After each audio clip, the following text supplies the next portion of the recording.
પરમ. વળી જ્યારે યોગી સર્વ સંસર્ગ દોષથી શુદ્ધ થઈને વધુ પ્રગતિ કરવાનો નિષ્ઠાપૂર્વક પ્રયાસ કરે છે, ત્યારે અંતે અનેકાનેક જન્મોની સાધના પછી સિદ્ધિ પામી ને તે પરમગતિ પ્રાપ્ત કરે છે. તપસ્વીભ્યોऽધિકો યોગી જ્ઞાનીભ્યોऽપી મતોऽધિક કર્મીભ્યસ્વાધિકો યોગી તસ્માદ્ યોગી ભવાર્જુન. યોગી પુરુષ તપસ્વી, જ્ઞાની તથા કર્મી કરતા શ્રેષ્ઠ હોય છે, માટે હે અર્જુન, સર્વ પરિસ્થિતિમાં તું યોગી થા. યોગિનામપી સર્વેષાં મદ્ગતેનાંતરાત્મના શ્રદ્ધાવાન ભજતે યો મામ સમે યુક્તતમો મત. સર્વ યોગીઓમાંથી જે યોગી અત્યંત શ્રદ્ધાપૂર્વક મને પરાયણ હોય છે, પોતાના અંતઃકરણમાં મારું જ ચિંતન કરે છે અને મારી દિવ્ય પ્રેમમય સેવા કરે છે, તે યોગમાં મારી સાથે અત્યંત ગાઢ રીતે સંકળાયેલો છે અને તે બધામાં સર્વોચ્ચ છે. આ જ મારો મત છે. ઓમ તત્સદિતિ શ્રીમદ્ભગવદ્ ગીતાસુ ઉપનિષદસુ બ્રહ્મ વિદ્યાયામ યોગશાસ્ત્રે શ્રી કૃષ્ણ અર્જુન સંવાદે જ્ઞાન યોગો નામ ષષ્ઠો અધ્યાયઃ. હરે કૃષ્ણ હરે હરે કૃષ્ણ કૃષ્ણ કૃષ્ણ હરે હરે, હરે રામ રામ રામ હરે હરે. હરે હરે કૃષ્ણ.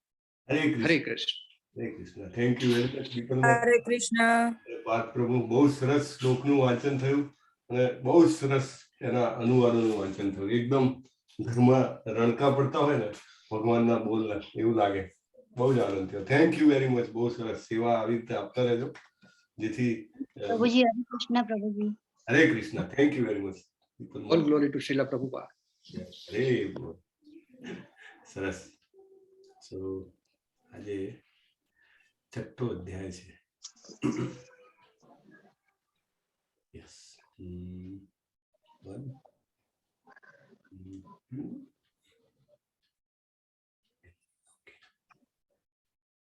હરી બોલ. So it is 7:50, right? અને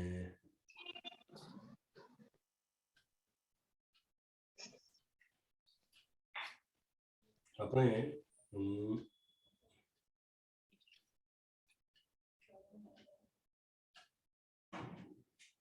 ઓકે. હરે કૃષ્ણ.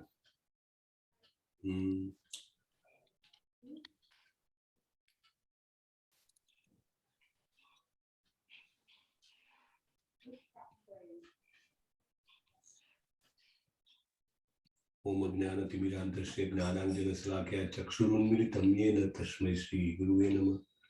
श्रीचैतन्यमनोभीष्टं स्थापितं येन भूतले स्वयं रूपं कदा मह्यं ददाति स्वपदान्तिकं. वन्देऽहं श्रीगुरुं श्रीयुतं पदकमलं श्रीगुरुं वैष्णवांश्च.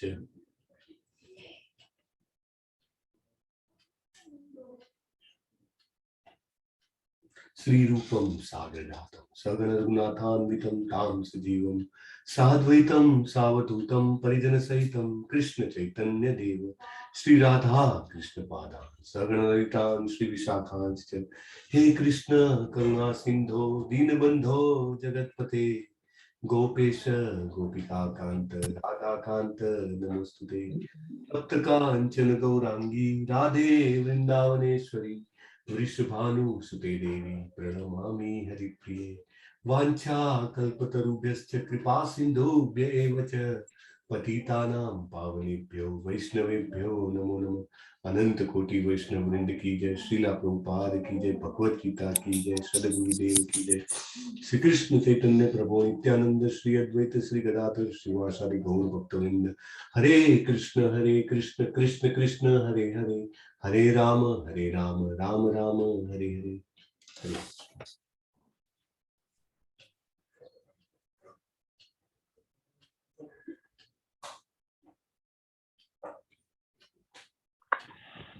સો તમારા બધાનો ખૂબ ખૂબ અંતઃકરણપૂર્વક સ્વાગત કરું છું કે જે સતત છઠ્ઠા દિવસે પણ ઉત્સાહ, નિશ્ચય અને ધૈર્ય સાથે આ ગીતાના જ્ઞાન યજ્ઞમાં આહુતિ આપવા માટે પહોંચી ગયા છો. ખૂબ ઈશ્વરની કૃપા હોય તો આ શક્ય બને છે. આપણામાં નિશ્ચય આવો, બધી અનુકૂળતાઓ થઈ અને ઉત્સાહ અને આનંદથી જેને કહેવાય કે ચલો હવે ફરીથી આપણે ભગવદ્ ગીતાના જ્ઞાનમાં એક બીજી ડૂબકી લગાવી દઈએ. એવી રીતે જ્યારે આવવાનું થાય ત્યારે એ ખરેખર જેને કહેવાય ને કે અનેક સુકૃતિ અને દુષ્કૃતિ આપણે દ્રષ્ટ અત્યારે ટચ કરી લઈશું. સુકૃતિ એટલે એવા કર્મો કે જે આપણને ભગવાન તરફ આગળ જવામાં મદદરૂપ થાય. અને એમાં પણ બે પ્રકારની સુકૃતિ છે, અજ્ઞાત સુકૃતિ અને જ્ઞાત સુકૃતિ. અજ્ઞાત સુકૃતિ એટલે શું? આપણને એમ થાય કે અચાનક ક્યારેક મારા એકાઉન્ટમાં કંઈક પૈસા જમા થઈ જાય, મને ખબર ના હોય ક્યાંથી આવ્યા, શું આવ્યા, કંઈક બહુ જૂનું લેણું હોય આપણું, આપણે બી ભૂલી ગયા હોઈએ અને કદાચ આપવા વાળો પણ ભૂલી ગયો, પણ સડનલી આવી જાય આપણી પાસે, રાઈટ? એવું ઘણું બધું થાય તો આપણને એમ અજ્ઞાત રીતે ફાયદો થાય. એવી રીતે એવું કહે છે કે કોઈ સાચા ભક્તે કોઈ બહુ પ્રેમથી ધરાવેલો પ્રસાદ હોય અને આપણે એમ જ પ્રસાદની જેમ જ કે હા મોતીચૂર લાવ્યું છે, બહુ ભાવે છે, ચાલો લઈ લઈએ, એમ કરીને ખાતો હોય તો એ પ્રસાદમાં પેલા ભક્તની ભક્તિ હોય આપણામાં આવી, એ અજ્ઞાત સુકૃતિ છે, રાઈટ?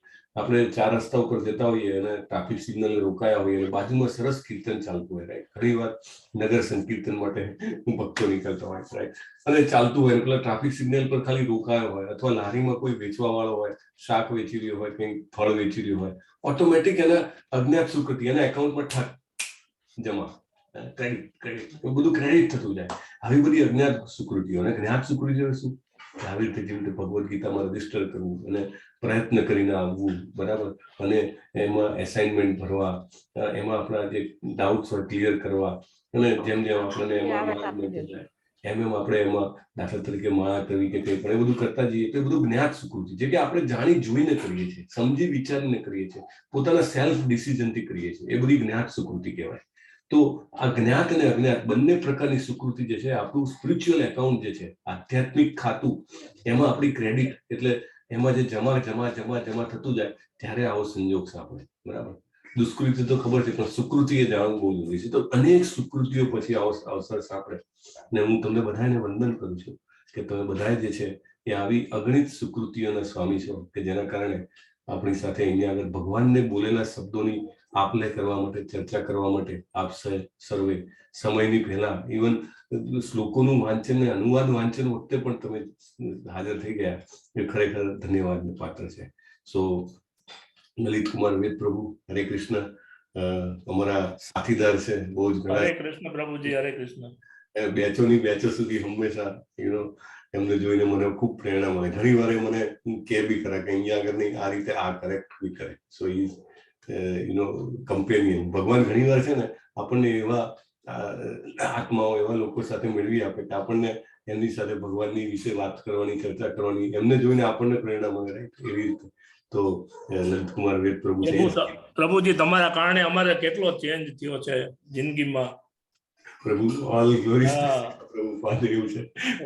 નહોતા વાંચી શકતા કે નો જાજી વાર બેસી શકતા, હવે 2.5 કલાક હોય તો 2.5 કલાક, અને 11 ના દિવસે 3 કલાક બીજી તો બીજી, બધું થાય છે.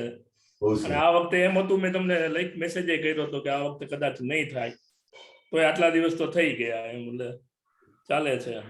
Prabhupada is making yes, thank you. અને તમે યાદ કરાયું, મારે કહેવાનું છે બધાને કે 14મી તારીખે મોટી એકાદશી છે. એ દિવસે એકાદશી, જે દિવસે ખરેખર ભગવદ્ ગીતા ભગવાને બોલી હતી એ એકાદશી છે.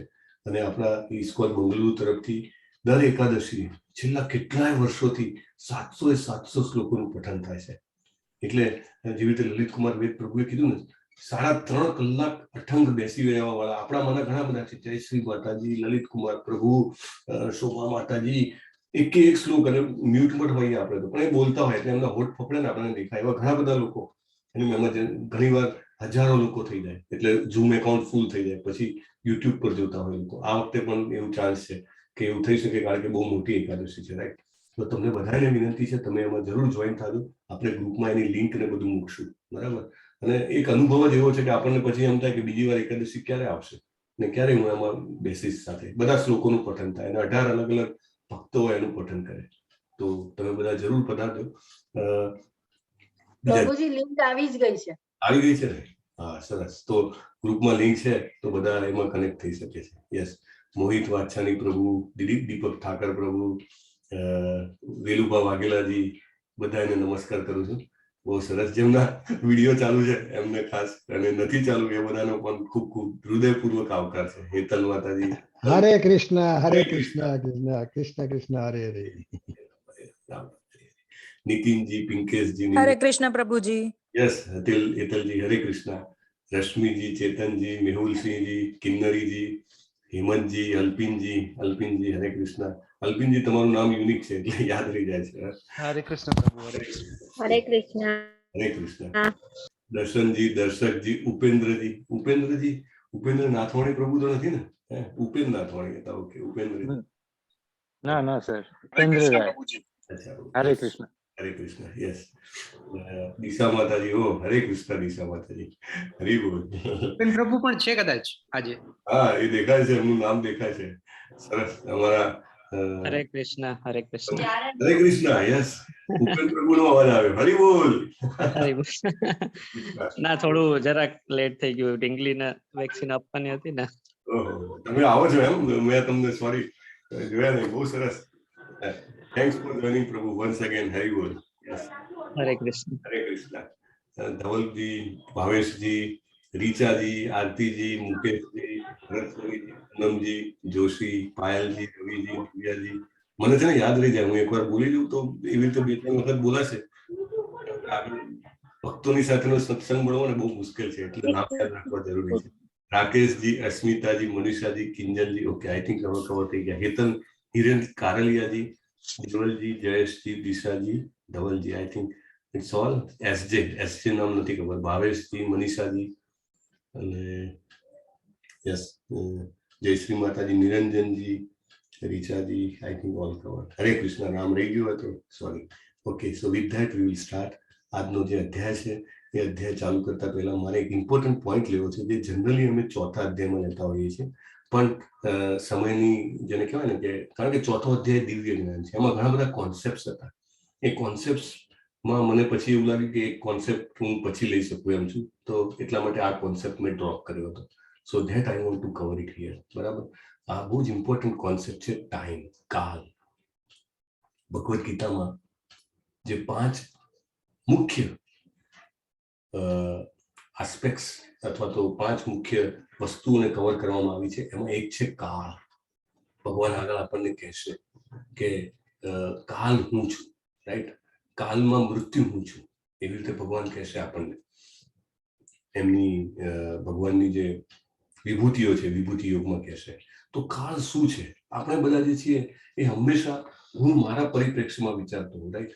કે હું વિચારતો હોઉં કે મારા જન્મથી અત્યાર સુધીનો સમય મારા માટે કાળ છે, અને કદાચ અત્યારથી લઈને મૃત્યુ સુધીનો એ કેટલો છે મને ખબર નથી, બરાબર? તો હું કેટલું વિચારું, અથવા તો મને ભણાવવામાં આવે ઇતિહાસમાં, હિસ્ટ્રી ફરજિયાત ભણવી પડે, બરાબર? ઇન્ટરેસ્ટ હોય કે ના હોય, પ્રાઇમરીમાં હિસ્ટ્રી આવે, અને એમાં આવે આપણને મુઘલોએ રાજ કર્યું, અંગ્રેજોએ રાજ કર્યું, થોડુંક એનાથી બી પહેલા જાય, મે બી ઈસવીસન સુધી જાય, બિફોર ક્રાઇસ્ટ થોડા ઘણા વર્ષો લઈને. એટલે આપણી જે કાલને સમજવાની મર્યાદા જે છે, સમયને સમજવાની મર્યાદા, એ થોડાક હજારો વર્ષ સુધીની છે. પણ એકચ્યુઅલી ટાઈમ ઇઝ એટર્નલ. કાળ જે છે એ શાશ્વત છે, રાઈટ? આપણને કેવી રીતે ખબર પડે? તો આપણે એક સૌથી જેને કહેવાય ને કે એક બેન્ચમાર્ક લેવો પડે. કંઈ પણ વસ્તુને સમજવી હોય આપણે, તો એક બેન્ચમાર્ક લેવો પડે કે દાખલા તરીકે બાળકોને ભણવામાં પેલી ફૂટપટ્ટી આવે, બરાબર ને? મેઝર કરવા માટે, માપવા માટે. તો નક્કી કર્યું કે બાળક છે, હવે બાળકને ભણાવવાનું હોય, પેલું ડિસ્ટન્સ ને બધું શીખવાડવાનું હોય, તો મેક્સિમમ એને એક કામ કરીએ કે આપણે 6 ઇંચ કે 12 ઇંચ લઈ લઈએ. એટલે બાળક માટે તો વધારે કહેવાય. એ જયારે સમજો 3જા, 4થા, 5મા ધોરણમાં હોય તો કે 12 ઇંચથી એને ખબર પડે કે સૌથી મોટું માપ કેટલું, તો કે 12 ઇંચ. આ વેતમાં કેટલું આવે તો કે 6 ઇંચ, રાઈટ? એટલે એક સ્ટાન્ડર્ડ એને બનાવે. પછી એનાથી નાનું એને માપવાનું કે, રાઈટ? કે ભાઈ 10 mm ની 10 મિલીમીટરની લાઈન દોરો, બરાબર? પછી એના કાટખૂણે બીજી 5 મિલીમીટરની લાઈન દોરો. તો આવી રીતે એવું. તો આપણે બધા છીએ મિલીમીટર વાળા છીએ, તો આપણે એક મોટા ઇંચ વાળા કે એક મોટા મીટર વાળાનો માપ જોઈએ ને તો ખબર પડે. એ કોણ? તો કે બ્રહ્માજી. બ્રહ્માજીના જીવન વિશે સમજીએ ને ત્યારે કાળ શું છે ખબર પડે. આપણે કેટલી વાર જન્મ લઈએ છીએ ને કેટલી વાર મૃત્યુ પામીએ છીએ ખબર પડે. એક દાખલો આપણે જોયો તો ગઈકાલે.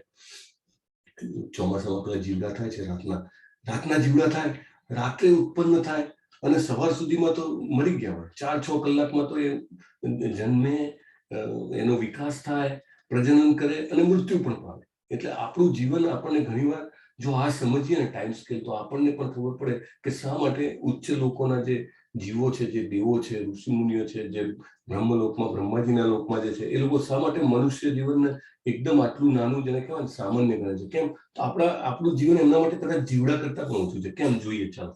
આ કેવી રીતે સમજવાનો આ ચાર્ટ? આ ચાર્ટને જમણી બાજુના ખૂણામાંથી શરૂ કરવાનો. અંગ્રેજીમાં છે પણ બહુ સાદું અંગ્રેજી છે, એટલે કંઈ વાંધો આવે એવો નથી.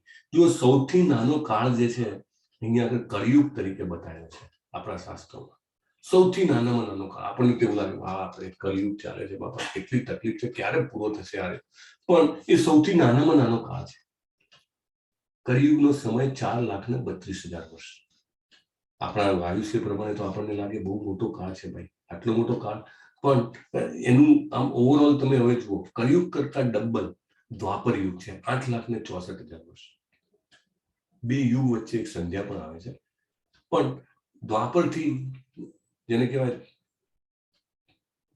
કલિયુગથી 3 ગણો ત્રેતાયુગ, 12,96,000 વર્ષ. અને કલિયુગથી 4 ગણો છે 17,28,000 વર્ષ. આ ચારેય યુગ ભેગા થાય ત્યારે એને એક દિવ્ય યુગ બને.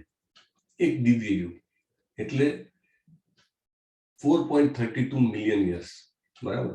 એટલા વર્ષ થાય, 43,20,000 વર્ષ, ત્યારે એક દિવ્ય યુગ કહેવાય. અને આવા 71 દિવ્ય યુગ ભેગા થાય ત્યારે એક મન્વંતર બને.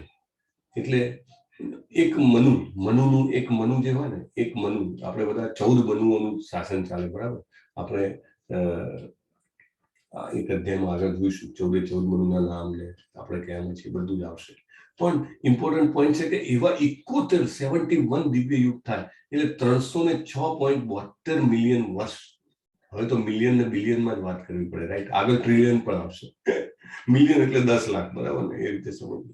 સો 306.72 મિલિયન વર્ષ થાય 71 દિવ્ય યુગ, ત્યારે એક મનુનું આયુષ્ય આવે. અને એવા 14 મન્વંતર અને એની 15 સંધ્યાઓ એ થાય ત્યારે એક કલ્પ બને, એટલે 4.32 બિલિયન યર્સ. એ બ્રહ્માનો એક દિવસ છે, ઓનલી 1 ડે ઓફ બ્રહ્મા. અને બ્રહ્મા જે છે એ આવા 36,000 કલ્પ જીવે છે, બરાબર? એટલે 100 વર્ષનું આયુ છે બ્રહ્માનું. અને એટલી જ રાત્રિઓ, બરાબર? એટલે 311.04 ટ્રિલિયન યર્સ બ્રહ્માનું આયુષ્ય છે. શા માટે આપણે આ બધું સમજવાની જરૂર છે? શું કામ આ બધું ગણિત સમજવું જોઈએ? શું કામ બ્રહ્માનું આયુષ્ય સમજવું જોઈએ? બીકોઝ વી અન્ડરસ્ટેન્ડ કે સમય જે છે, કાળ છે, એ શાશ્વત છે, બરાબર? જો આપણે સાચી જગ્યાએ આપણી ચેતનાને ટીંગાવશું નહીં, જો હું સાચી જગ્યાએ પ્રયત્ન નહીં કરું અને હું ખાલી ટેમ્પરરી વિચારીશ, જે અત્યારે 99.99% લોકો મોટા ભાગના એ રીતે જ જીવે છે. ઇવન આપણે બધા પણ ઘણા બધા સમય દિવસના 24 કલાકમાંથી કદાચ 18 કલાકે ભૂલી જઈએ છીએ કે આ કાળ જે શાશ્વત છે, મારે ખાલી આ જીવનનું નથી જોવાનું, રાઈટ? મારે આ જીવન, હું એમ જ વિચારું કે જેટલો વધારે પૈસો આવે એટલું સારું, જેટલું વધારે ભોગવીએ એટલું સારું, જેટલું વધારે તેને કહેવાય ને કે માલિકી લઈએ એ સારું. પણ એ બધું મારું શોર્ટ સાઇટેડ છે, બરાબર? એકદમ શોર્ટ સાઇટેડ એટલે કે મને વિઝન જ નથી, દીર્ઘ દ્રષ્ટિ જ નથી મારામાં. દીર્ઘ દ્રષ્ટિ આવી જોઈએ કે મારે શાશ્વત રીતે જીવવાનું છે. જ્યાં સુધી હું ભગવાનના ધામમાં નહીં જાઉં ત્યાં સુધી વારે વારે મારે જન્મ લેવાનો છે. જન્મ મૃત્યુ જરા વ્યાધિના ચક્રમાં ફર્યા કરવાનું છે. આગળ તમે જુઓ બ્રહ્માનું આખું જે આપણે જોયું ને, એમાં પછી બતાવે છે કે બ્રહ્મા જે છે એ એના 6 મન્વંતરા જે છે એટલે 50 વર્ષ વીતી ગયા છે. એટલે એક્ઝેક્ટ 50% આયુષ્ય બ્રહ્માનું ગયું છે.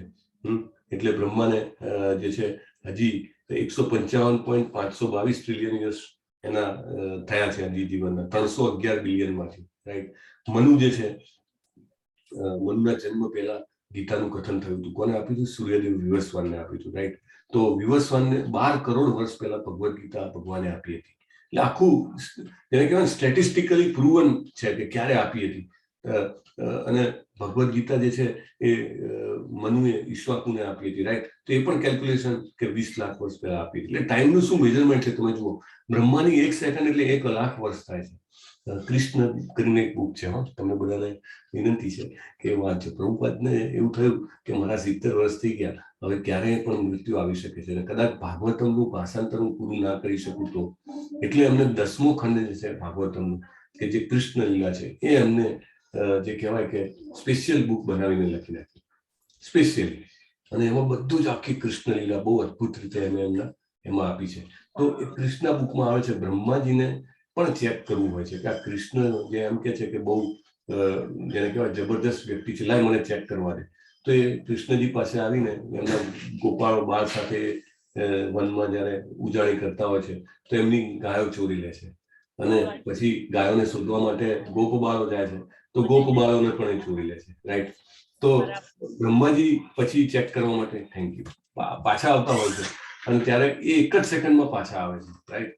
એમની સેકન્ડ પણ નહીં, એક ક્ષણમાં એ પાછા આવે છે. પણ ત્યારે અહીંયા આગળ તો 1 વર્ષ વીતી ગયું હોય છે, બરાબર. અને કૃષ્ણજી જે છે એમના પોતાના માંથી જેટલા ગોપબાળોને જેટલી ગાયો હોય છે, જેટલા વાછરડા હોય છે, એટલા એ ચતુર્ભુજ નારાયણ ઉત્પન્ન કરે છે અને એ બધા નારાયણ જે છે એટલા ગોપબાળોને એટલી ગાયો થઈ જાય છે. એકચ્યુઅલી ગોકુલ વૃંદાવનના જે માતાજીઓ હોય છે એ બધાએ વિચાર્યું કે યશોદા મૈયા કેટલા ભાગ્યશાળી છે, એમને કૃષ્ણ પુત્ર તરીકે મળ્યા છે. તો એમની ઈચ્છા પૂરી કરવા માટે પણ આ સમયનો ભગવાને ઉપયોગ કરી લીધો અને પોતે જે છે બધાના ઘરમાં ભલે માને એમ થાય કે આ મારો દીકરો એનો જ છે તો પણ આટલો બધો પ્રેમ કેમ આવે છે મને એના પ્રત્યે, ગાયોને એના વાછરડાઓ પ્રત્યે આટલો બધો પ્રેમ કેમ આવે છે, રાઈટ. કારણ કે ભગવાન પોતે એ બન્યા હતા, રાઈટ. અને બ્રહ્મા પાછા આવે છે અને પછી બધું એમની સરસ સ્તુતિ કરે છે. આપણે ઘણી બધી જોઈ નહીં, ઈશ્વર પરમ કૃષ્ણ સચ્ચિદાનંદ વિગ્રહ અનાદિર આદિ ગોવિંદ સર્વ કારણ કારણ, બહુ અદભુત સ્તુતિ કરે છે. તો એના 1 લાખ વર્ષ એના બ્રહ્મા જે છે એક ક્ષણમાં આવે છે ત્યારે અહીંયા આગળ તો 1 વર્ષ પૂરું થઈ ગયું હોય છે, રાઈટ. કૃષ્ણજીની લીલામાં બ્રહ્માને એમ થાય કે હું તરત જ આવ્યો અને પછી બધું ભગવાનની શરણાગતિ સ્વીકારે છે. પણ ઇમ્પોર્ટન્ટ પોઈન્ટ અહીંયા આગળ એ છે આપણે બધાએ સમજવાનું કે કાળ શાશ્વત છે. આપણે એવું વિચારશું કે શોર્ટ ટાઈમમાં આપણે કંઈ પણ ખરું ખોટું કરી લેશું, અહીંયા મજા કરી લઈએ, પછીની વાત પછી કોને જોઈ છે, ના, એનાથી નહીં ચાલે, રાઈટ. ઇટ ઇઝ એ આપણે અહીંયા આગળ ફરી આવવાનું છે અને કંઈ પણ યુનિમાં આવવું પડે. એટલા માટે જરૂરી છે કે શોર્ટકટ ના અપનાવીએ. આપણે હંમેશા જેને કહેવાય કે લોંગ ટર્મ વિઝન, દીર્ઘ દ્રષ્ટિ કેળવીએ અને એવું વિચારીએ કે અહીંયા તો હું ખરેખર ભલે આનંદ કરું પણ સાથે સાથે મારે એવું કંઈક કરવું છે કે જેથી કરીને મારી પ્રગતિ થાય, રાઈટ. હું જે કહેવાય કે આ સાંકળોમાંથી છૂટવા માટેનો પ્રયત્ન મારો ચાલુ રહે, તો એ માટે પ્રયત્ન કરવો જોઈએ. ઓકે.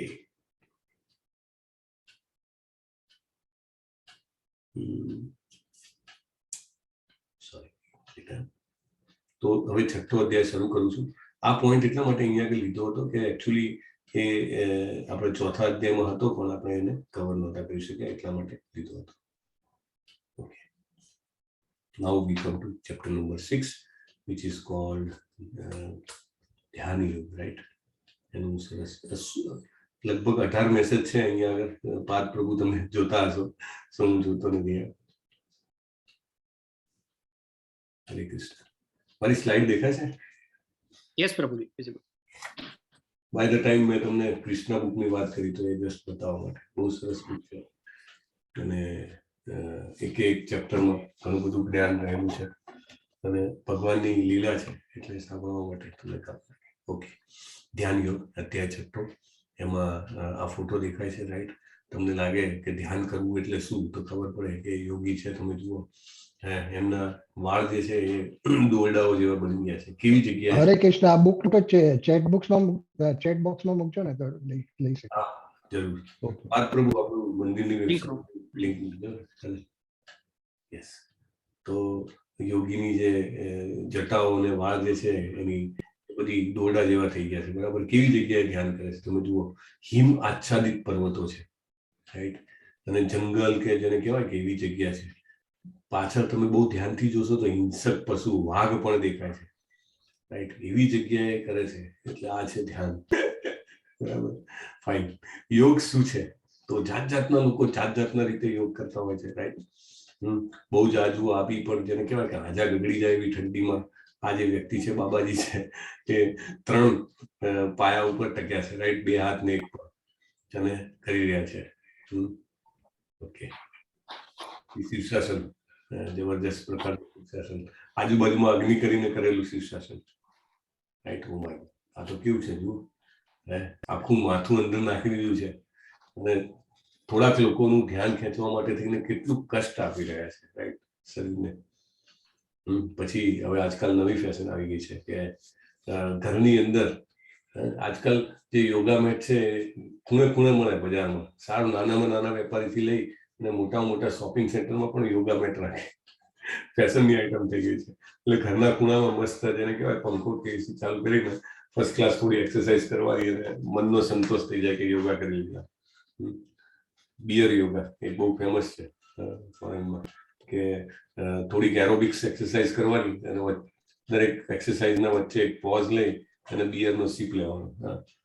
જાતના આને બકરી યોગ, ગોટ યોગા કહે છે. બકરીને ઉપર ઊભી રાખવાની. શું કામ યોગ કહેતા હશે? અને એક્સરસાઇઝ કહી શકે છે કોઈ પ્રકારની. યોગનું નામ લોકોને બહુ પસંદ છે ને. ઓફિસમાં બધું ફર્નિચર સાઈડમાં કરી અને થોડીક જેને કહેવાય કે ફિઝિકલ એક્ટિવિટી કરવાની, તો કે અમે યોગા કર્યા. જાતના યોગા ચાલે છે. ફિઝિકલ મેન્ટલ હેલ્થ માટેના yoga, chair yoga, Kaizen yoga, pregnancy માટેના યોગા. ઇવન પહેલાના સમયમાં પણ યોગા થતા હતા. ઉપેન પ્રભુ છે ને, ઉપેન પ્રભુ આ કયો યોગ છે? હરે કૃષ્ણ.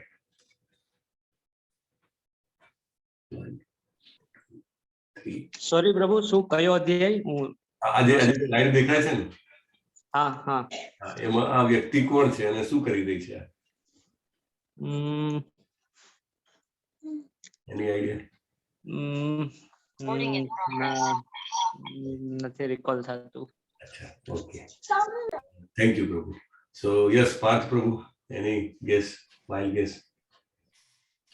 1 2 3 4 5. Okay, yes, Lalit Kumar Ved Prabhu, Hare Krishna. હિરણ્ય કશ્યપ છે પ્રભુજી. હા, તપ કરે છે અમર થવું તો એટલા માટે. યસ. અને ઉપર છે એ કઈ બ્રહ્માજી છે. સો એ વખતે પણ હતું કે શું કરવાનું, તો કે શરીર માટે કંઈક માંગવાનું. હિરણ્યકશિપુને જોયું, શું જોયું કે હું અમર થઈ જાઉં, મને કોઈ મારી ના શકે, અને હું અમર થઈ જાઉં તો પછી હું બધા ભોગ ભોગવી શકું. અને મોટે ભાગે જે આવા વિચારો વાળા હોય છે એ દેવી દેવતાઓ પાસે જતા હોય છે અને બ્રહ્માજીની આરાધના કરી અને આખા શરીર ઉપર ઝાડા ભાજી ગયા, રાઈટ. પેલી જે કહેવાય ને કે ઉધઈના લાફડા ફાટે ને એવી રીતે તમે જુઓ, ખાલી હાડપિંજર બચ્યું છે. બ્રહ્માજી આવે છે ત્યારે બ્રહ્માજી એની ઉપર જે કહેવાય ને કે દિવ્ય જળનો છંટકાવ કરે છે ત્યારે એને પાછું શરીર પ્રાપ્ત થાય છે. તો શરીર નામનું કંઈ રહ્યું જ નથી. એટલી કપરી તપસ્યા, એટલે આપણને તો સન્માન થાય. આ જો અત્યારનો આપણો સમય કેવો છે, કોઈ કાંઈ પણ મહેનત કરતું હોય ને તો કે વાહ, સાચી વાત છે, બરાબર. શ્રમ એ વહી કેવલમ, બહુ સાચી વાત છે. ભાઈ શ્રમનું માન છે, પણ જુઓ તો ખરા કયા પર્પસ માટે શ્રમ કરે છે, એ બહુ જ મહત્વનું છે. મોટા રાક્ષસોએ જબરજસ્ત તપ કર્યા છે પણ એને વખાણવામાં આવ્યા નથી. રાવણે જબરજસ્ત તપ કર્યું, શિવજીને પ્રસન્ન કર્યા, રાઈટ. ભસ્માસુરે તપ કર્યું, શિવજીને પ્રસન્ન કર્યા. હિરણ્યકશિપુએ તપ કર્યું, બ્રહ્માજીને પ્રસન્ન કર્યા. બધાને શું જોઈતું હતું? બધાને અમરત્વ, બધાને શક્તિ જોઈતી હતી, બધાને સામર્થ્ય જોઈતું હતું, જેથી બધા દેવોને દબાઈ શકે, માનવોને દબાઈ શકે અને પોતે ભોગ ભોગવી શકે, રાઈટ. એ તપને, એ યોગને, એ પ્રયાસને યોગ ગણવામાં આવ્યો નથી, રાઈટ. એટલે આજકાલ જે કરવામાં આવે છે કે વજન ઉતારવાનું, એક તો સૌથી મોટો ટાર્ગેટ વજન ઉતારવા માટેના યોગ, રાઈટ. અને બહુ ફેમસ, હા, કે લખી આપે કે 1 મહિનામાં તમારે આટલા કિલો ઓછું થઈ જશે.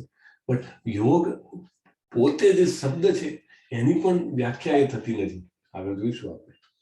જાતના બીજા યોગ છે, ઓફિસ યોગ, ટેનિસ યોગ, યોગા ફોર વેલનેસ, પછી બેકકેર માટેના yoga, desktop yoga, yoga secret four business success, જાતના વેઇટ લોસ. પણ અષ્ટાંગ યોગ શું છે?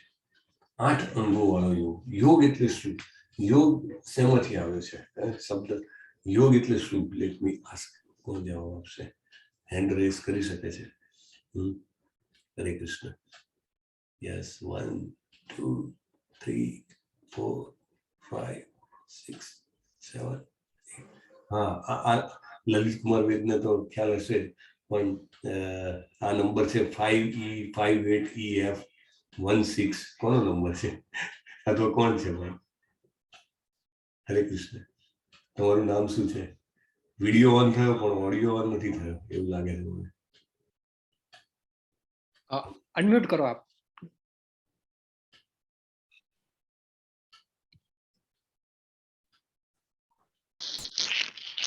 હરે કૃષ્ણ. હાજી બરાબર. હરે કૃષ્ણ. Yes, કોણ છે? હા, ઓકે. હેલો. બોલો બોલો, તમારું નામ શું છે? હા હરે કૃષ્ણ, હરે કૃષ્ણ. મારું નામ ગણપત કુમાર છે. હા, તો યોગનો અર્થ શું થાય? આ છે યોગ એટલે જોડાવવું. Yes, જોડાવવું બરાબર છે પ્રભુ. એ આત્માનું પરમાત્માની સાથે આપણું જે જોડાણ થાય એના વિશેનું જે કંઈ આપણે કરીએ એ યોગ છે. બહુ સરસ. Thank you. બહુ સરસ ગણપતજી, ધન્યવાદ. જી થેન્ક યુ. હરે કૃષ્ણ. હરે કૃષ્ણ. તમારું નામ લખ્યું એટલે મારું નામ આમાં ચેન્જ થયેલું છે. આ મોબાઈલ નો નંબર આવી ગયેલો. એકચ્યુઅલી કે ગણપત કુમાર તરીકે જ હું રજીસ્ટર થયેલું છું. લખેલા આપણે દેખાય પણ ખરું. વિનીતાજી અને મનીષા કર્યો હતો. મને આશા છે કે તમારો જવાબ આ જ હશે, કારણ કે આ સાચો જવાબ છે. બરાબર, એટલે થેન્ક યુ. હાથ ઊંચો કર્યો એટલે આપણને મને ખરેખર આનંદ થાય કે એટલીસ્ટ 5-6 જણા તો એવા છે કે જેને ખબર છે. તો કરતા રહેવાનું, ભલે હું તમને પૂછું ના પૂછું કે બીજા કોઈ જવાબ આપી દે તો આપણે ના બોલીએ, કાં તો ઘણી વાર લોકો ચેટબોક્સમાં પણ ફટાફટ ટાઈપ કરી દેતા હોય. બરાબર, તો યોગ એટલે જોડાવું. કોની સાથે? ભગવાન સાથે જોડાવું. રાઈટ. જે વસ્તુને ભગવાન સાથે જોડવા માટે બનાવવામાં આવી છે એને આપણે શેના માટે? વેઇટ લોસ સાથે જોડી દીધી, આપણે એને ફિઝિકલ એક્સરસાઇઝ સાથે જોડી દીધી, આપણે એને શરીરના સ્વાસ્થ્ય સાથે જોડી દીધી. Only for that purpose. હવે તમે વિચારો, આપણે કાલે પણ વાત થઈ હતી કે આપણી પાસે સોનાની ઈંટ હોય અથવા તો પેલો જેને કહેવાય કે લાખો રૂપિયાનો મોબાઈલ હોય, મારે એને પેપર વેટ તરીકે વાપરવો તો વપરાય, કશો વાંધો નહીં. પણ એનો સાચો ઉપયોગ છે. યોગ શબ્દનો સાચો ઉપયોગ એ નથી. યોગ શબ્દ ભગવાન સાથે જોડાવા માટે છે. જુઓ, અષ્ટાંગ યોગ એટલે એના 8 અંગ છે. બરાબર, એને અષ્ટાંગ યોગ કહેવાય છે. જે આ ઘડિયાળના કાંટાની દિશામાં જઈએ તો ઘણા બધાને ખબર હશે. હવે તો બધા જે છે આ બાબતમાં જાણકાર થઈ ગયા છે અને એમાં રસ લેતા હોય છે. તો શરૂઆત થાય યમથી. યમ, નિયમ, આસન, પ્રાણાયામ, પ્રત્યાહાર, ધારણા, ધ્યાન અને સમાધિ. આ 8 એના સ્ટેપ છે. યમ એટલે શું? કે એક્સટર્નલ ડિસિપ્લિન. શું નિયમ રાખવા, શું શિસ્ત રાખવી, ડિસિપ્લિન રાખવી. નિયમ એટલે શું? તો કે ઇન્ટરનલ ડિસિપ્લિન. રાઈટ. આસન એટલે શું? તો કે કઈ સ્થિતિમાં બેસીએ છીએ. રાઈટ. જાતનું આવે એમાં. કરોડરજ્જુને સીધી રાખવાની, પછી લાઈક મોઢું જે છે, આપણી જે હડપચી છે જે એ ગ્રાઉન્ડને સમાંતર રાખવાની, આંખોને ક્યાં રાખવાની, આજ્ઞા ચક્રમાં, એટલે બધું જ આસનમાં આવી જાય. હાથ કેવી રીતે રાખવાના, એવરીથિંગ. પછી પ્રાણાયામ. પ્રાણાયામ એટલે બ્રીથ ઇન બ્રીથ આઉટ, આપણે જે કહીએ શ્વાસ લઈએ અને શ્વાસ છોડીએ એનું નિયંત્રણ. બરાબર. પ્રત્યાહાર એટલે ઇન્દ્રિયોમાંથી પ્રાણ શક્તિને ખેંચી લેવાની. અને ખેંચી લેવાની એટલે શું કરવાનું? ખાલી એનો કંટ્રોલ કરી લેવાનો? ના, એને ભગવાનમાં લગાવવાની. એક ધારણા એટલે એકાગ્રતા. કોનામાં એકાગ્રતા કરવાની? આજકાલ તો એવું કે એક બિંદુ બનાવો, બિંદુમાં એકાગ્રતા કરો. રાઈટ. પ્રકાશ છે, પ્રકાશમાં એકાગ્રતા કરો. આનંદમાં એકાગ્રતા. જાતનું. આઈ મીન, બટ નો યાર, એવું કહે કે ભાઈ ભગવાનમાં એકાગ્રતા કરો. અલ્ટિમેટલી તો ધ્યાન છે અને સમાધિ છે. સમાધિ શું છે? અલ્ટિમેટલી આપણે નેક્ટર ઓફ ડિવોશનનો ક્લાસ લેવલ 2 માં ચાલે છે. રાઈટ. એક્સટેસી, ભાવ આવે છે. ભાવ શું છે? અલ્ટિમેટલી ભગવાન સાથેનું જોડાણ છે. એના પછી પ્રેમ આવે. રાઈટ. તો એ વસ્તુને આપણે કહેતા નથી. તો યમ એટલે શું? બહુ જ ક્લિયરલી ડેફિનેશન ભગવાન આપે છે અહીંયા. બહુ જ ક્લિયરલી. તમે ભગવદ ગીતામાં તમે વાંચો કે યમ એટલે શું? એકાંત જગ્યાએ એકલા રહેવું અને હંમેશા મનને ધ્યાનપૂર્વક નિયંત્રિત કરવું. આજના જમાનામાં શક્ય છે? તમે રૂમ બંધ કરીને કદાચ એમ સમજો એકાંતમાં રહું છું, પણ અહીંયા આગળ જે વાત છે એ એકાંતની વાત નથી. એ એકાંત કે જે પુરાણા સમયમાં લોકો જંગલમાં જઈને જીવી શકતા હતા. એ માટેના સ્પેશિયલ વન હતા કે જેથી મનુષ્ય જે છે ત્યાં જીવી શકે. બાળપણથી એને બ્રહ્મચર્યાશ્રમમાં શીખવાડવામાં આવ્યું. 25 વર્ષ એને ત્યાં સુધી કેવી રીતે ફળ ફૂલના આધાર પર રહી શકાય એ અથા તો બ્રહ્મ જિજ્ઞાસાનું એને જ્ઞાન આપવામાં આવતું. રાઈટ. તો એ રીતે એ તૈયાર થયેલો હતો. અને ત્યારે 50 વર્ષે જયારે વાનપ્રસ્થાશ્રમ લે અથવા તો જયારે સંન્યાસાશ્રમમાં જાય ત્યારે એની પાસે ટોટલ ક્લેરિટી હોય કે કેવી રીતે જીવવાનું છે. રાઈટ. હિંસક પશુઓ હોય, ખાવા પીવાની જે કહેવાય કે ફળ ફૂલ સિવાય કશું મળે નહીં, અનાજ ને બધું તો ન મળે. રાઈટ. અને કેવી રીતે જીવવાનું છે, શરદી, ઠંડી, ગરમી બધામાં. તો એ બધું જે છે એને ખબર હોય. તો એ જે છે યમમાં આવે. આપણે પહેલું સ્ટેપ જ નથી કરી શકતા તો પછી આપણે એમ પછી યોગ કરવાનો આપણે કેવી રીતે એનો જે કહેવાય કે એ લઈ શકીએ. આપણે શું કરીએ છીએ મોટાભાગે આપણને અનુકૂળ શબ્દો ઉઠાવી લઈએ કે યમ નિયમ આસન પ્રત્યાહાર ધારણા ધ્યાન. Please mute yourself. તો મ્યુટ રાખજો એટલે શું છે કે ડિસ્ટર્બન્સ ના આવે. તો આપણે પહેલું સ્ટેપમાં મોસ્ટલી કોમ્પ્લાય ના કરી શકીએ. કળિયુગમાં શક્ય નથી. રાઈટ. નિયમ તો ખાવાની, સુવાની, કામ કરવાની, મનોરંજનની આદતોમાં નિયંત્રણ રાખવું. બરાબર, બધી જ આદતોમાં નિયંત્રણ. આસન તો ભગવાન સમજાવે છે, આ બધું ભગવાન કહે છે. રાઈટ, ભગવાનના શબ્દો છે. શ્લોકની જગ્યાએ અહીંયા ભાષાંતર ડાયરેક્ટ મૂકેલું છે કે કુસા ઘાસને જમીન પર મૂકો, એને મૃત ચર્મ કે એનાથી ઢાંકી દો. પછી આ જગ્યા બહુ ઊંચી ના હોવી જોઈએ, બહુ નીચી ના હોવી જોઈએ, પવિત્ર સ્થાન પર સ્થિત હોવી જોઈએ. પોતાનું શરીર, ગરદન, માથાને સીધું રાખવાનું. નાકની આગલી ટોચ, એટલે ઘણા લોકો આને ટોચ કહે, ઘણા લોકો આને ટોચ કહે, જે બી હોય ટોચ પર એકાગ્ર કરો. ભયથી મુક્ત, જાતીય જીવનથી મુક્ત વ્યક્તિએ મારું ધ્યાન કરવું જોઈએ. 11 થી 14 નંબરના શ્લોકમાં આસન શબ્દની વ્યાખ્યામાં ભગવાન સમજાવે છે. આપણે આપણો કોઈ જ આમાં એડ ડિલીટ કરવાનું નથી, મોડિફાય કરવાનું નથી. ભગવાન જે કહે છે યમની વ્યાખ્યા એ આપણે વાત કરી કે એકાંત સ્થળે. રાઈટ, એકાંત સ્થળે જવાનું. નિયમ એટલે આ બધા જ નિયમો રાખવાના. આપણે વાંચીએ, ઘણા બધા ભક્તોના જીવન વાંચીએ. આજે અમારી વાત થતી હતી રૂપ ગોસ્વામી અને બધા ગોસ્વામીઓ, તો એ લોકો વૃંદાવનમાં રહેતા હતા. તો એમનું તો એવું પ્રણ કે એક રાત્રિ જે વૃક્ષ નીચે કાઢી હોય એ વૃક્ષ નીચે બીજી રાત્રિ નહીં કાઢવાની. સો મચ સ્ટાન્ચ તપસ્યા જેને કહેવાય ને એવી તપસ્યા. તો એવી તપસ્યા જે હોય એ બધું નિયમમાં આવે. અને પછી આસનમાં બી ભગવાને પ્રેક્ટિકલી ઊંચું નહીં, નીચું નહીં, આ રીતનું. પછી મન કેવું હોવું જોઈએ, બધું. પ્રાણાયામ, બહારનો શ્વાસ અંદર આવતા, અંદરનો શ્વાસ બહાર જતા રોકવાનો અભ્યાસ. આજકાલ આપણે માત્ર પ્રાણાયામનું કોમર્શિયલાઇઝેશન ઘણું બધું થઈ ગયું છે. આપણે બધાને ખૂબ આદર આપીએ છીએ. જે લોકોએ પણ એટલીસ્ટ લોકોની હેલ્થ તો સુધરી, ચાલો કંઈક તો બેનિફિટ થયો. ઘણાના હેલ્થ સુધર્યા, ઘણાને તેને કહેવાય કે મનની શુદ્ધિ માટે પણ મદદરૂપ થયા.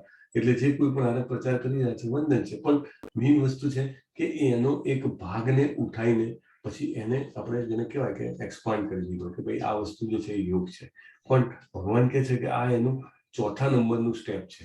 અને શું કામનું સ્ટેપ છે? શું કામ કરવાનું પ્રાણાયામ? શું કામ કરવાનું? કે મારે આટલા બધા જાતના પ્રાણાયામ છે. કોઈ રોગમાંથી મુક્તિ માટે કરવાના, કોઈ અથવા તો શરીરમાં જેને કહેવાય કે મનમાં શાંતિ આવે એના માટે કરવાના. ના, ભગવાન કહે છે શું થયું? અલ્ટિમેટલી સમાધિમાં લીન થવા માટે કરવાના. આ બધાનું કારણ આપેલું છે. કારણ કે એક હાયર પર્પસ છે. રાઈટ, એક હાયર પર્પસ જેને કહેવાય કે ઉચ્ચ ધ્યેય છે. આપણે એ ઉચ્ચ ધ્યેયને મૂકીને નાના નાના ધ્યેય માટે આપણે આનો ઉપયોગ કરી રહ્યા છીએ. સોનાની ઈંટનો ઉપયોગ પેપર વેસ્ટ તરીકે કરી રહ્યા છીએ. પછી પ્રત્યાહાર, એટલે પ્રત્યાહાર ઇઝ એઝ ગુડ એઝ ભગવાન કહે છે ભૌતિક અસ્તિત્વની સમાપ્તિ. એટલે આપણી જે ઇન્દ્રિયો જે છે, ઇન્દ્રિયોમાંથી પ્રાણ શક્તિ ખેંચી લેવામાં આવે. ખેંચીને શું કરવાનું? તો કે શક્તિનો જબરદસ્ત ઉપયોગ કરવાનો. પેલી જે યોગિક સિદ્ધિઓ આવે, આપણે ભગવદ્ ગીતાનો જયારે લેવલ 2 માં ક્લાસ લઈએ તો બધી સિદ્ધિઓનું વર્ણન કરીએ. અણીમાં, લઘીમાં અને જાત જાતની. અણુ જેવા નાના થઈ જવાનું ને અને એટલા હવા ફૂલ થઈ જવાનું કે હવામાં તમે તરી શકો. રાઈટ, કોઈ પણ વ્યક્તિના મનની વાત જાણી શકો, જ્યારે જે વસ્તુ જોઈએ ત્યારે મેળવી શકો. આ બધી યોગિક સિદ્ધિઓ છે. ના, એના માટે નહીં. શેના માટે? ધારણા, કે માનસિક કાર્યકલાપોને વશમાં કરી અને ભૌતિક ઈચ્છાઓથી રહિત થઈ અને શું કરવાનું છે? યોગમાં સ્થિર. યોગ એટલે હમણાં જ ગણપતજીએ સરસ એની વ્યાખ્યા આપી. યુજ ધાતુમાંથી યોગ શબ્દ આવ્યો છે. એટલે પરમાત્મા સાથે, ભગવાન સાથેનું જોડાણ. રાઈટ, એ કરવા માટે ઉપયોગ કરવાનો છે ધારણાનો. ધ્યાન એટલે જેવી રીતે વાયુ રહિત સ્થાન, પંખો ચાલુ ના હોય, રૂમમાં બધા બારી બારણા બંધ હોય, ત્યારે એમાં જે આપણે દીવડો પ્રગટાયો હોય કેવો સ્થિર એની જ્યોત હોય. રાઈટ, એવી રીતે યોગીનું મન એમાં વસમાં રહે. સમાધિ કે વિચલિત થતો નથી અને સમસ્ત દુઃખોથી વાસ્તવિક રીતે મુક્ત થાય છે. તો આ કરવા માટે આપણે તૈયાર હોઈએ? બહુ ડિફિકલ્ટ છે. કેમ આપણે તૈયાર ના હોઈએ? કારણ કે આપણે અત્યારે કળિયુગમાં રહેલા છે. પ્રભુપાદ બહુ જ ક્લિયરલી બુકમાં લખે છે, કળિયુગમાં કોઈએ આ પ્રયત્ન કરવાનું નથી કે આ બધું છોડીને તમે જતા રહ્યા જંગલમાં. નો, ઇટ ઇઝ ગુડ. શાસ્ત્રોમાં લખેલું છે, પણ શાસ્ત્રો ઇમ્પ્લિમેન્ટ કરવા માટે જ્યારે આચાર્ય આવે ત્યારે સાચી રીતે સમજાવે. સ્થાને સ્થિતામ, બહુ સરસ. આપણને શાસ્ત્રોનો જ બીજો રેફરન્સ લઈને આપણને કહે કે અત્યારના સમય માટે શું જરૂરી છે. એટલે અર્જુનને જ્યારે ભગવાને આ અષ્ટાંગ યોગ સમજાયો તો અર્જુન ભગવાનને શું કહે છે? ભગવાન, નોટ પોસિબલ, આ તો શક્ય જ નથી પ્રભુ, શું વાત કરો છો તમે? તમે એમ કહો છો અષ્ટાંગ યોગથી તું સમાધિમાં જતો એને ધ્યાન કરી લે, તમે શું માનો છો? કઈ આવી રીતે કઈ થોડું મનને આટલું બધું કંટ્રોલ કરી શકાય? હવે તમે વિચારો, અર્જુન ભગવાનનો શાશ્વત પાર્ષદ હતો અને એ જે છે એ વખતે જયારે દ્વાપર યુગ ચાલતો હતો ત્યારે પરિસ્થિતિ ઘણી સારી હતી અત્યાર કરતા. ઇવન અત્યારે પણ જે વૃદ્ધ છે આપણી સાથે, ઘણા બધા જેને કહેવાય એક્સપિરિયન્સ્ડ લોકો છે, એ બધા કે અમારા બાળપણમાં આવું નહોતું, અમારા બાળપણમાં તો બહુ જ જેને કહેવાય કે એટલીસ્ટ નીતિવાળું જીવન હતું, એવું લોકો કહે, બરાબર? તો એ વખતે તો કેટલું નીતિવાળું છે. ત્યારે પણ અર્જુન કહે છે કે ભગવાન આવો યોગ એ શક્ય નથી. કેમ શક્ય નથી એ આપણને કહેશે આગળ. પણ અર્જુન જેવો અર્જુન કોણ હતો? હવે આપણે અર્જુન કોણ હતો એનું શું ગ્લોરિફિકેશન છે આપણે સમજીએ. અર્જુનજી જે છે એ દ્રોણાચાર્યજીના જેટલા પણ શિષ્યો હતા, 100 કૌરવો, 5 પાંડવો, એમનો પોતાનો પુત્ર, બધામાં સૌથી પ્રિય જે છે દ્રોણાચાર્યને અર્જુન હતો. એની એક ઘટનાની વાત ખબર છે આપણને, પેલી પક્ષીની આંખ વિધવાની હોય છે અને દ્રોણાચાર્યજી એક પછી એક બધા જ રાજકુમારોને બોલાવે છે. તો એક જણ કે શું દેખાય છે? તો કે મને ઝાડ દેખાય છે. બીજો જે કહે છે તને શું દેખાય છે? તો મને પાંદડા દેખાય છે. ત્રીજો કહે છે કે ફ્રૂટ દેખાય છે. કોઈક એવો પણ આવ્યો કે મને એક પક્ષી પણ અંદર દેખાય છે. અર્જુને કીધું મને ખાલી પક્ષીની આંખ દેખાય છે. He was so focused, એકાગ્રતા એનામાં એટલી હતી, એનું મન એટલું કંટ્રોલમાં હતું. એકવાર એમના ગુરુકુલમાં બહુ જ પવન વાયુ, એટલે કે જોરદાર સ્પીડથી પવન વાય છે અને એ વખતે તો દીવડા ને એમાં ખાતા હતા ને, તો જમતા હોય છે રાજકુમારો અને અંધારું થઈ જાય છે. તો એને જોયું તો ભીમ જે છે બહુ જ એને કહેવાય વ્યવસ્થિત રીતે આનંદથી ને જેને કહેવાય કે એકાગ્રતાથી ખાતો હતો. તો એને પૂછ્યું કે તને કેવી રીતે ખબર પડે છે? કારણ કે પથરાળામાં તો ઘણું બધું હતું, ખાટું, તીખું, મોડું ગળ્યું. એટલે ભીમ કહે છે કે મારું એમાં મન છે એટલે મને ખબર છે કે કઈ વસ્તુ ક્યાં છે, હું અંધારામાં પણ ખાઈ શકું છું. એટલે અર્જુનને થયું કે જો અંધારામાં ખાઈ શકતો હોય તો હું અંધારામાં તીર કેમ ન ચલાવી શકું? અને પછી બધા જ જયારે ઊંઘી જાય ત્યારે રાત્રે અંધારામાં તીર મારવાની પ્રેક્ટિસ કરતો, શબ્દ વિધિ બાળ જેને કહેવાય ચલાવતો. એટલી એને માસ્ટરી પણ લીધી હતી. એટલે he was so powerful, right? અને એ જયારે દ્રૌપદીનો સ્વયંવર હોય છે ત્યારે ઉપર ફરતી માછલીને વિધવાની હોય છે, એ પણ એને જોઈને નીચે પાણી હોય, પાણીમાં જોઈએ ત્યારે એ વિધિ બતાવે છે, રાઈટ? જ્યારે આ બધા પાંડવો વનમાં હોય છે ત્યારે યક્ષો હુમલો કરે છે, એકલા હાથે એને હરાવે છે. અને એ પોતે જે છે એ મહાદેવજી એની પરીક્ષા કરવા માટે આવે છે અને એક જે પેલું સુવર હોય ને, જંગલી સુવર, એને જનરલી એવું કે જે પાકનો નાશ કરે અને બીજા પશુઓને પણ હેરાન કરે, ક્ષત્રિયનો ધર્મ છે કે એવા પ્રાણીનો વધ કરવો, રાઈટ? તો એવા સુવરને મારવા માટે બાણ ચલાવે છે. મહાદેવજી બી શિકારી બનીને આવે છે, એ પણ બાણ ચલાવે છે અને પછી એ કહે છે કે આ તો મેં માર્યું છે. અને અર્જુન જે છે એ ક્ષત્રિયનું કામ છે કે ધર્મનો પક્ષ લેવા માટે ગમે તેની સાથે લડી પડે, એ લડે છે અને મહાદેવજીને એ પ્રસન્ન કરી દે છે. એવું સરસ યુદ્ધ કરે છે અને મહાદેવજી એને પશુપશાસ્ત્ર આપે છે. એટલે હી વોઝ ટુ ગ્લોરિયસ. એ ભગવાન સાથે એને જન્મ લીધો છે. આગળના જન્મમાં ભગવાન એને કહે છે, ભગવાનના જે 22 અવતારોનું વર્ણન ભાગવતમના પહેલા ખંડમાં છે, એમાં ભગવાન એક અવતાર નર નારાયણ ઋષિનો પણ કહે છે. એમાં નર જે હતા એ અર્જુનજી હતા અને નારાયણ જે હતા એ કૃષ્ણજી પોતે હતા. ભગવાને કીધું ને અર્જુનને, તારાને મારા અનેકામ જન્મ, તારાને મારા અનેક જન્મ થઈ ચુક્યા છે, મને યાદ છે, રાઈટ? એવી રીતે તો એ ભગવાનનો શાશ્વત જેને કહેવાય સાથીદાર છે. તો એ ઉપરાંત જયારે એ સ્વર્ગમાં જાય છે એ વખતે તો પ્લેન છે ભાઈ, આપણા જેવું અત્યારે નહીં. આપણે જવું હોય તો જેકેટ બનાવવું પડે અને ઓક્સિજન ને બધી વ્યવસ્થા કરવી પડે સ્પેસમાં જવું હોય તો. અને સ્પેસ એટલે કેટલું? આપણું સ્પેસ તો થોડા કઈ આગળ અંતર સુધી. એ વખતે સીધું આ ભૂરલોકમાંથી આપણે ગઈકાલે ગોલોક ચાર્ટ જોયો, બધાને વિનંતી છે કે ધ્યાનથી એનું અધ્યયન કરજો. તો એ સીધા અહીંથી સ્વરલોકમાં જઈ શકે વ્યક્તિ, રાઈટ? એવા વિમાનો હતા. કરદમ ઋષિએ વિમાન બનાવ્યું તો આપણે વાત થઈ હતી, આખું નગર એમાં, રાઈટ? ધ્રુવ મહારાજ છે, ધ્રુવ મહારાજને લેવા માટે વિમાન આવ્યું હતું. પૃથુ મહારાજ, એટલે દેખાય બધાને ઉપરના લોકોને કે આ જઈ રહ્યા છે ઉપર ભગવાનના ધામમાં, એવી રીતે. તો એ સ્વર્ગલોકમાં ગયો હતો. તો ત્યાં આગળ એને સ્વર્ગલોક ઉપર બધા જ યક્ષોએ ચઢાઈ કરી હતી. ત્યારે એને એકલા હાથે એમને હરાવ્યા હતા. એટલે ઇન્દ્રદેવી છે બહુ ખુશ થઈ ગયા હતા. અપ્સરા છે સ્વર્ગની, એની પાસે જાય છે ઉર્વશી, એની પાસે જાય છે અને એની પાસે દેહ સુખની માગણી કરે છે અને અર્જુન એને ના પાડે છે. જો વ્યક્તિ જ્યારે એકલો હોય ત્યારે એના ચારિત્રની સાચી કસોટી થાય, રાઈટ? તો એ એને ના પાડે છે અને એના કારણે એને શ્રાપ આપે છે ઉર્વશી, રાઈટ? એને શ્રાપ આપે છે કે 1 વર્ષ સુધી તારે સ્ત્રી તરીકે રહેવું પડશે અને એને અલ્ટિમેટલી ફાયદો થાય છે કે જ્યારે એમને પેલું અજ્ઞાતવાસમાં 1 વર્ષ રહેવાનું હોય છે ત્યારે બૃહન નામની સ્ત્રી તરીકે એ દ્રુપદ રાજાના રાજ્યમાં રહેતા હોય છે. પણ he was everywhere characterically powerful. ભીષ્મનો પ્રિય હતો, એ દ્રોણજીનો પ્રિય હતો. કેમ કે એને એવું નહીં, વિદ્યાર્થી હોય, તમે જુઓ ક્લાસમાં વિદ્યાર્થી હોશિયાર હોય ને પ્રિય પણ હોય ત્યારે એનામાં અમુક વસ્તુ ઘણી હોય કે એ જે છે એનો ભાવ એની સાથે લગાવતો હોય, રાઈટ? એટલે એક સાથે એનું એક કનેક્શન બને, શિક્ષક સાથે કે સુપિરિયર સાથે એક કનેક્શન બને. તો એનું એ હતું, એટલે એના જે ગુણો હતા બધાની પ્રિય હતા. ઇન્દ્રરાજ, જે દેવરાજ ઇન્દ્ર જે છે એના અંશમાંથી જન્મેલો હતો અર્જુન. આટલો બધો પાવરફુલ અને આટલો બધો જેને કહેવાય કે કંટ્રોલ્ડ માણસ હતો. એ પણ શું કહે છે? ચંચલમ હિ મન કૃષ્ણ પ્રમાથી બલવદ્દૃઢમ તસ્યા અહમ નિગ્રહમ મન્યે વાયોર ઇવ સુદુષ્કરમ. શું કહે છે અર્જુન ભગવાનને? કે હે કૃષ્ણ, કે મન અતિશય ચંચળ, ઉચ્છૃંખલ, દુરાગ્રહી અને અત્યંત બળવાન છે અને એને વશ કરવું એ વાયુને વશ કરવાથી પણ વધારે અઘરું લાગે. અર્જુન જુઓ, અહીંયા ભગવદ્ ગીતામાં અમુક જગ્યાએ ઉદાહરણ આપ્યા છે. ભગવાન પણ ઉદાહરણ આપે છે, અર્જુન પણ ઉદાહરણ આપે છે. કેવી રીતે વાયુને કંટ્રોલ કરવો? આપણે વાયુને કંટ્રોલ કરી શકીએ. અર્જુન કેમ એનું ઉદાહરણ આપે છે? અર્જુને એ વાયુને કંટ્રોલ કરેલો હતો એ વખતે. અત્યારે આપણા શસ્ત્રો જે છે મોટા ભાગના, દાખલા તરીકે ગોળી છે કે બોમ્બ છે કે જે મિસાઇલ્સ છે, એ બધા અગ્નિ બેઝ શસ્ત્રો છે મોટે ભાગે. It is all fire base. પણ એ વખતે તો 5 એલિમેન્ટના શસ્ત્રો હતા. કયા 5 તત્વો કયા કયા છે આપણી પાસે? હરે કૃષ્ણ. કોણ કહેશે? હરે કૃષ્ણ. આ તો સહેલો સવાલ છે, લગભગ 10-12 હાથ ઉઠી જવા જોઈએ. બરાબર. ઓકે. મોનાલીજી જવાબ આપશે. બોલો મોનાલીજી. જલ, અગ્નિ, વાયુ, પૃથ્વી, આકાશ. આકાશ. આકાશ આકાશ આકાશ.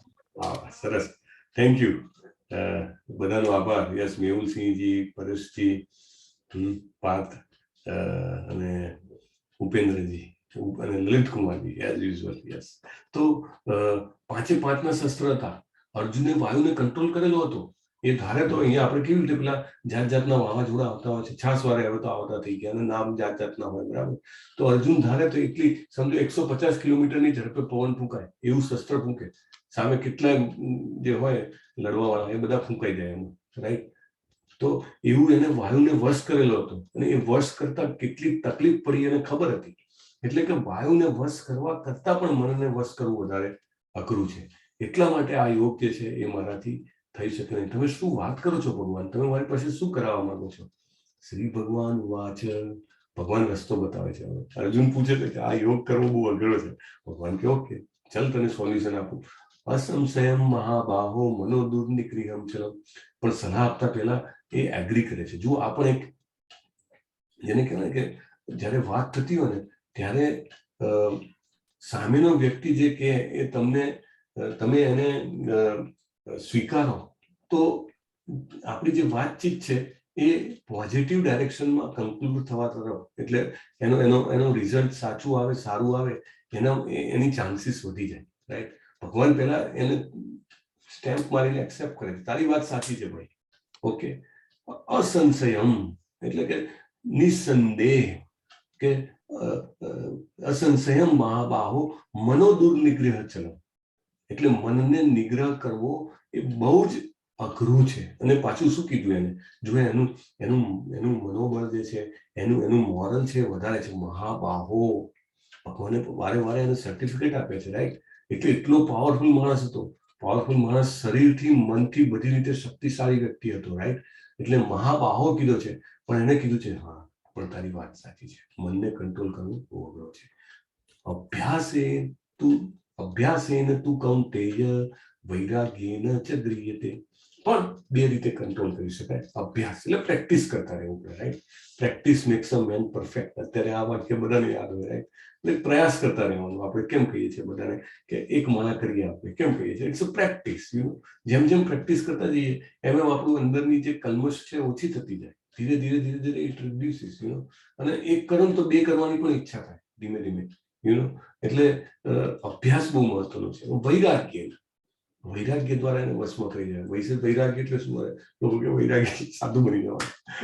ના, એને વૈરાગ્ય નથી. પ્રભુપાદનું તમે પ્લીઝ, બહુ જ વિનંતી છે, તમે પ્રભુપાદનું ભાષાંતર જે છે, એમનો ભાવાર્થ જે છે જરૂર વાંચજો. વૈરાગ્ય એટલે શું? બધું છોડી દેવાનું છે? ના, ભક્તિ માર્ગ જ એવો નોખો છે કે જેમાં કશું છોડવાનું નથી. જે કોઈ પણ હોય કૃષ્ણને અર્પણ કરવાનું છે. કૃષ્ણને અર્પણ કરીને આપણે લેવાનું છે.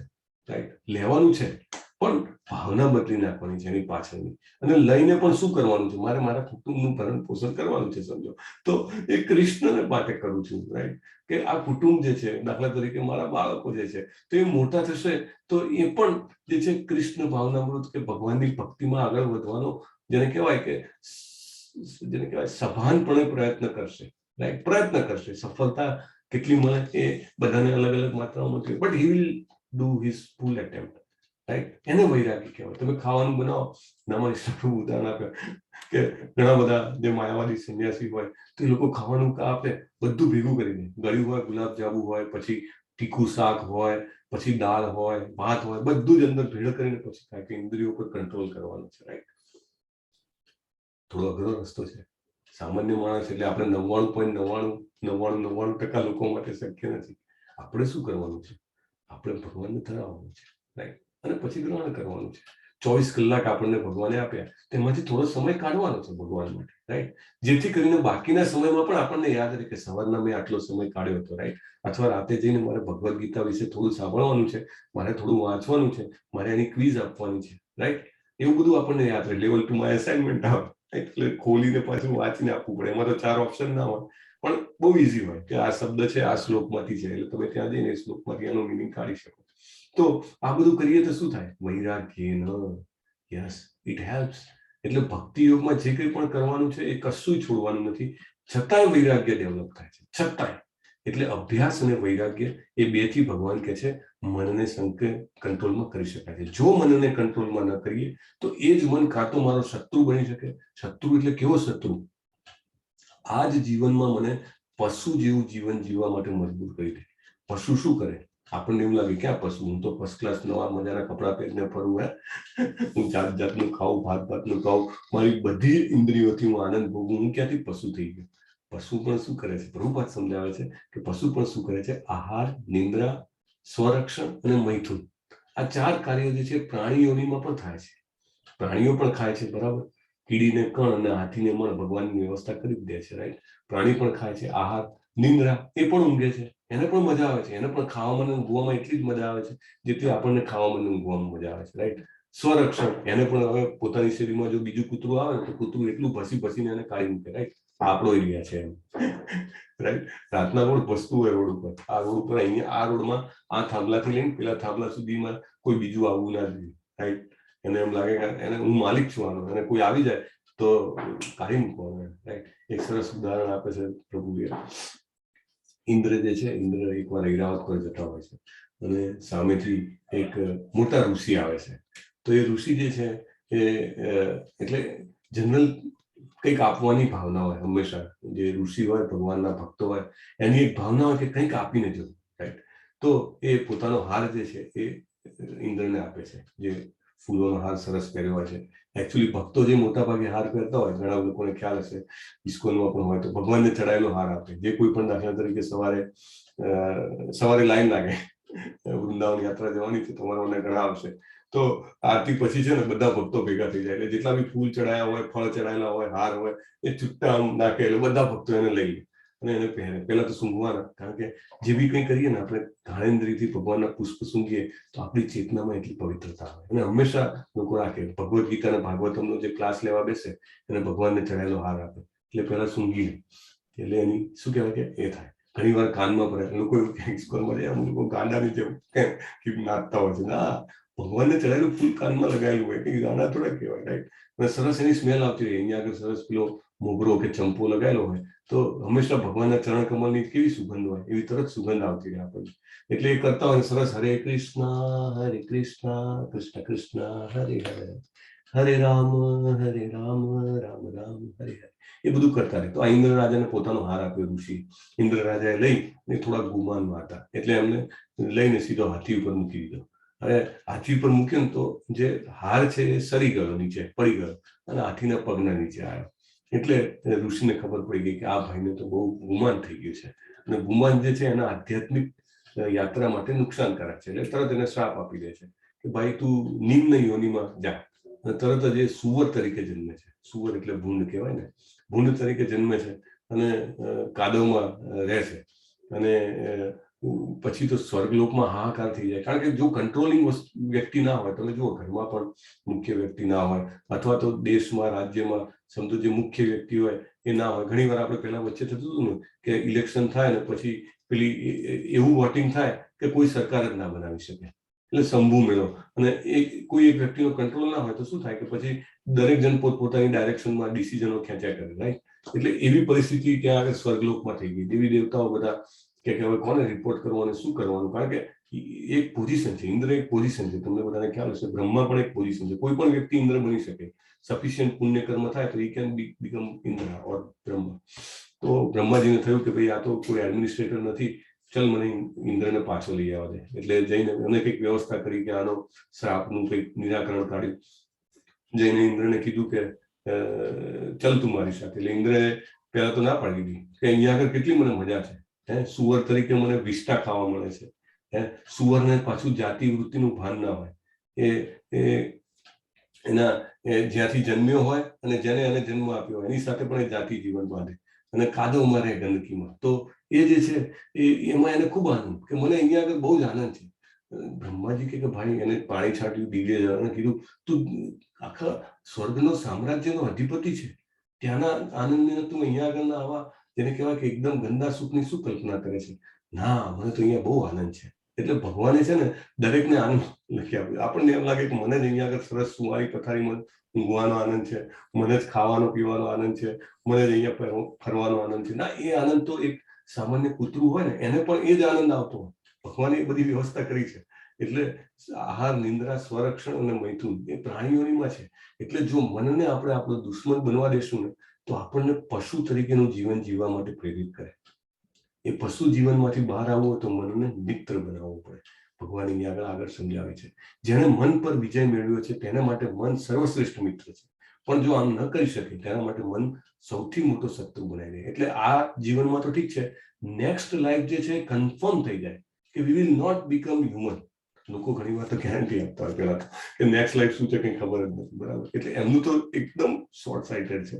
પણ એનાથી એક આગળ જઈએ કે ખબર છે જેને, એને પણ એવું છે કે અરે ભાઈ આપણે ક્યાં કંઈ ખરાબ કર્યું છે, આપણે સારું છે, આપણે તો મનુષ્ય જ જન્મ બનવાના છે. ના, ઇટ ઇઝ નોટ ગેરંટેડ. મન છે મોટો શત્રુ બની જાય છે, અને મન આપણને પછી બીજી કોઈ પણ યોનિમાં લઈ જાય છે. મન અગ્નિ જેવું છે, જ્યારે નિયંત્રિત થાય, આપણા ઘરમાં પેલો ગેસ હોય એકદમ કંટ્રોલમાં આપણા અગ્નિ હોય, રાઈટ. એનાથી સરસ મજાનું આપણે ભગવાન માટે ભોગ ધરાવવાની વસ્તુઓ બનાવી શકીએ, ખાવા પીવાની વાનગીઓ બનાવી શકીએ. પણ એ જ અગ્નિ જ્યારે જંગલમાં લાગે છે, દાવાનળ થાય, હજારો ને લાખો વૃક્ષો અને કરોડો પ્રાણીઓ એમાં બળીને ભસ્મ થઈ જાય છે, રાઈટ. એવી રીતે મનને જો આપણે કંટ્રોલમાં રાખીએ, મોટા ભાગની અત્યારની જે બીપી, ડાયાબિટીસ, અલ્સર, અલ્ઝાઇમર, જે કોઈ પણ બીમારી છે મોટા ભાગની, it starts with the disorder of mind. મનની અનિયંત્રિતતાને કારણે આ બધા જે રોગો છે એ થતા હોય છે.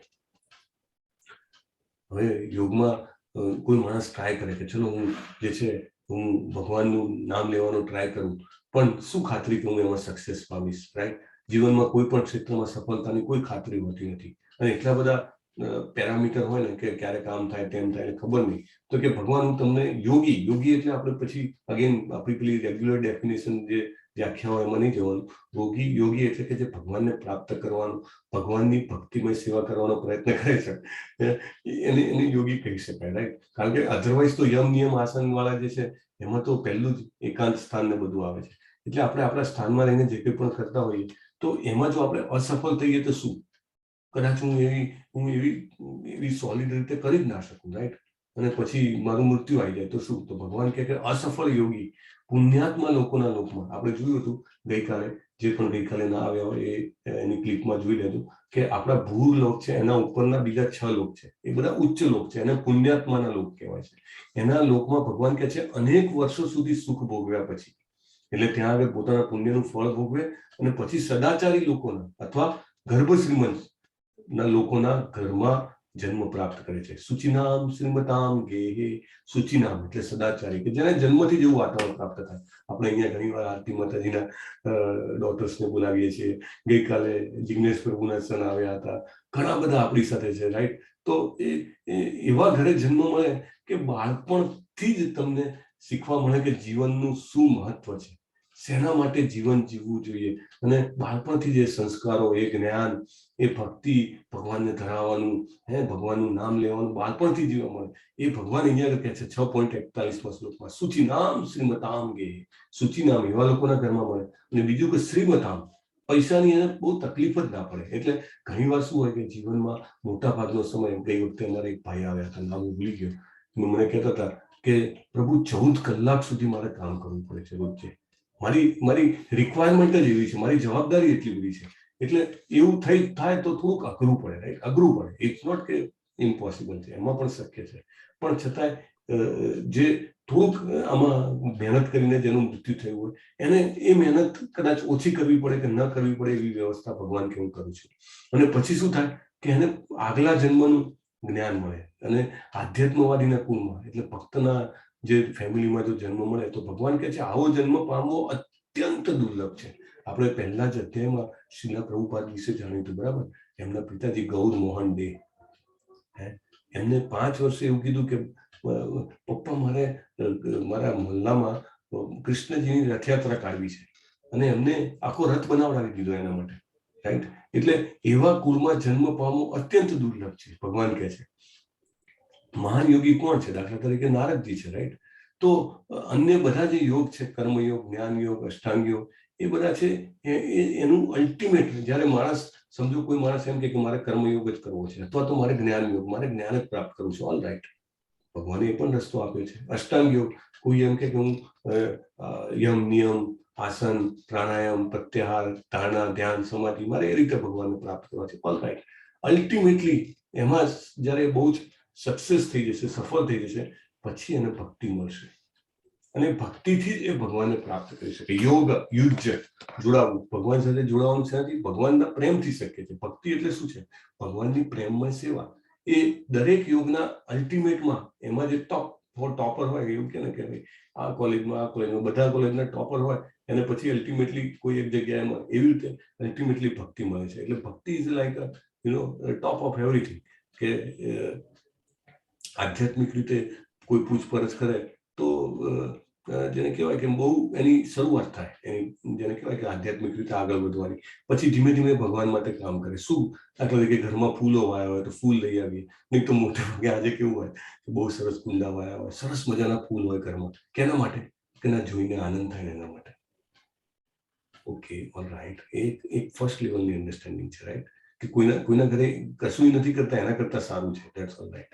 પણ જો ફૂલ હોય અને આપણે ફૂલ ભગવાન માટે જો ચડાવીએ તો એવું કહે છે કે જે બી ફૂલ તમે ભગવાનને ચડાવો ને એને નેક્સ્ટ લાઈફમાં મનુષ્ય જન્મ મળે છે. એટલે તમને તો ઘણો બધો, જેને કહેવાય કે સુકૃતિ, જ્ઞાત સુકૃતિ, આપણે શરૂઆતમાં સમજાય, જ્ઞાત સુકૃતિ મળે છે. એટલે ફૂલ ચડાવવા, સફાઈ કરવી, મંદિરમાં સફાઈ કરવી, એવું કહે છે it is as good as bathing the deity. તો ભગવાનના વિગ્રહને નવડાવવા બરાબર છે. તમે એક વ્યક્તિ મંદિરમાં ઝાડુ લગાવતી હોય અને બીજી વ્યક્તિ ભગવાનને નવડાવે, પ્રભુપાદ કહે છે it is as it is, don't consider any difference. દાન કરે મંદિરમાં, તો આ બધું જે છે એ સેમ છે. અભ્યાસ કરતી વખતે જ્ઞાનીઓ મળે, જ્ઞાન યોગમાં જે છે એ શ્રેષ્ઠતા પ્રાપ્ત કરે, પણ ધીરે ધીરે જે છે અલ્ટિમેટ જે છે એ ભક્તિ જ છે. ભગવાન કહે છે ફાઇનલ ડિસિઝન આપે છે, બહુ જ ઇમ્પોર્ટન્ટ ડિસિઝન છે. યોગી મામ અપી સર્વેશામ, બધા યોગીઓમાં કયા યોગી ભગવાનને પ્રિય છે? કે જે યોગી અત્યંત શ્રદ્ધાપૂર્વક મારું પારાયણ કરે છે. યોગી નામ અપી સર્વેશામ, બધા પ્રકારના યોગી છે. કર્મયોગી છે, જ્ઞાન યોગી છે, અષ્ટાંગ યોગી છે, બધા જ યોગી છે, અને ભક્તિ યોગી છે. પણ ભગવાન ડિસિઝન આપે છે. આખો અધ્યાય ચલાવ્યો, એના એન્ડમાં ભગવાને ડિસિઝન આપ્યું છે. જુઓ, આ અધ્યાય તો છે કર્મયોગનો. આપણે પહેલા છે તો કર્મયોગ કહીએ છીએ, બરાબર? કર્મયોગ દ્વારા ભક્તિ કહીએ છીએ. તો એમાં ભગવાનનું ડિસિઝન છે, આ રીતે અંતિમ નિર્ણય છે. આપણે કંઈ એમાં એવું નથી કહેવાનું કે ભાઈ આ હું છું, આ નીચું. જે ભગવાન કે એઝ ઇટ ઇઝ, કચ્છું જ એડ ડિલીટ મોડિફાય મરતું મીઠું પકડાયા વગર કહેવાનું. સર્વ યોગીઓમાંથી જે યોગી અત્યંત શ્રદ્ધાપૂર્વક મારું પારાયણ કરે છે, બરાબર? શ્રદ્ધાપૂર્વક પારાયણ, તે પોતાના અંતઃકરણમાં મારું જ ચિંતન કરે છે, મારી દિવ્ય પ્રેમમય સેવા કરે છે, મારી સાથે અત્યંત ગાઢ રીતે સંકળાયેલો છે, તે બધામાં સર્વોચ્ચ છે. આ મારો મત છે, મત ઉત્તમમ. આ ભગવાનનો મત છે. ભગવાન પોતાને આમ પેલું કહેવાય કે છાપરે ચડીને પુકારવાનું અથવા માઇક સ્પીકર લઈને બોલવાનું, એવું ભગવાન બોલે છે. બધા યોગી છે, પણ ભગવાનને ઉત્તમ જે લાગે છે એવા યોગી બનશું તો આપણી પ્રગતિ ફાસ્ટ થાય ને. સીડીમાં પણ આપણે જઈ શકીએ ચોથા માળે, પણ લિફ્ટ હોય તો શું કામ ના જઈએ? ભગવાન કહે છે કે ભાઈના લિફ્ટ છે અહીંયા આગળ, રાઈટ? બધા યોગીમાં મને એવો યોગી પ્રિય છે જે શ્રદ્ધાપૂર્વક મારું પારાયણ કરે છે. શ્રદ્ધા તો કેવું છે? આપણે કંઈ ખરીદવા જવાની છે માર્કેટમાં? ના. પત્રમ પુષ્પમ ફલમ તોયમ આપણે વાત કરી. ભગવાનને ખાલી થોડું દૂધ ધરાવી દીધું, રાઈટ? થોડું પુષ્પ મૂકી દો, થોડું ફળ મૂકી દો, અને જો ઘરમાં બનતું હોય ખાવાનું વ્યવસ્થિત, ઘણા બધા લોકોમાં બનતું હશે કે જે ધરાવી શકાય એવું હોય, તો ધરાવવાનું ભગવાનને પ્રેમથી. એક જપ કરીએ હરે કૃષ્ણનો, તો ઓટોમેટિકલી ભગવાન છે કે આ યોગ છે સૌથી ઉત્તમ યોગ છે. ભગવાનની સાથે જે ગોપીઓ આવી, એ ગોપીઓને ભગવાને માધુર્ય રસનું પાન કરાવ્યું, રાઈટ? બધા જ જે ઉચ્ચતમ યોગી હતા, જે ગોપબાળો હતા. શુક ગોસ્વામી લખે છે ગોપબાળો માટે કે કૃત પુણ્ય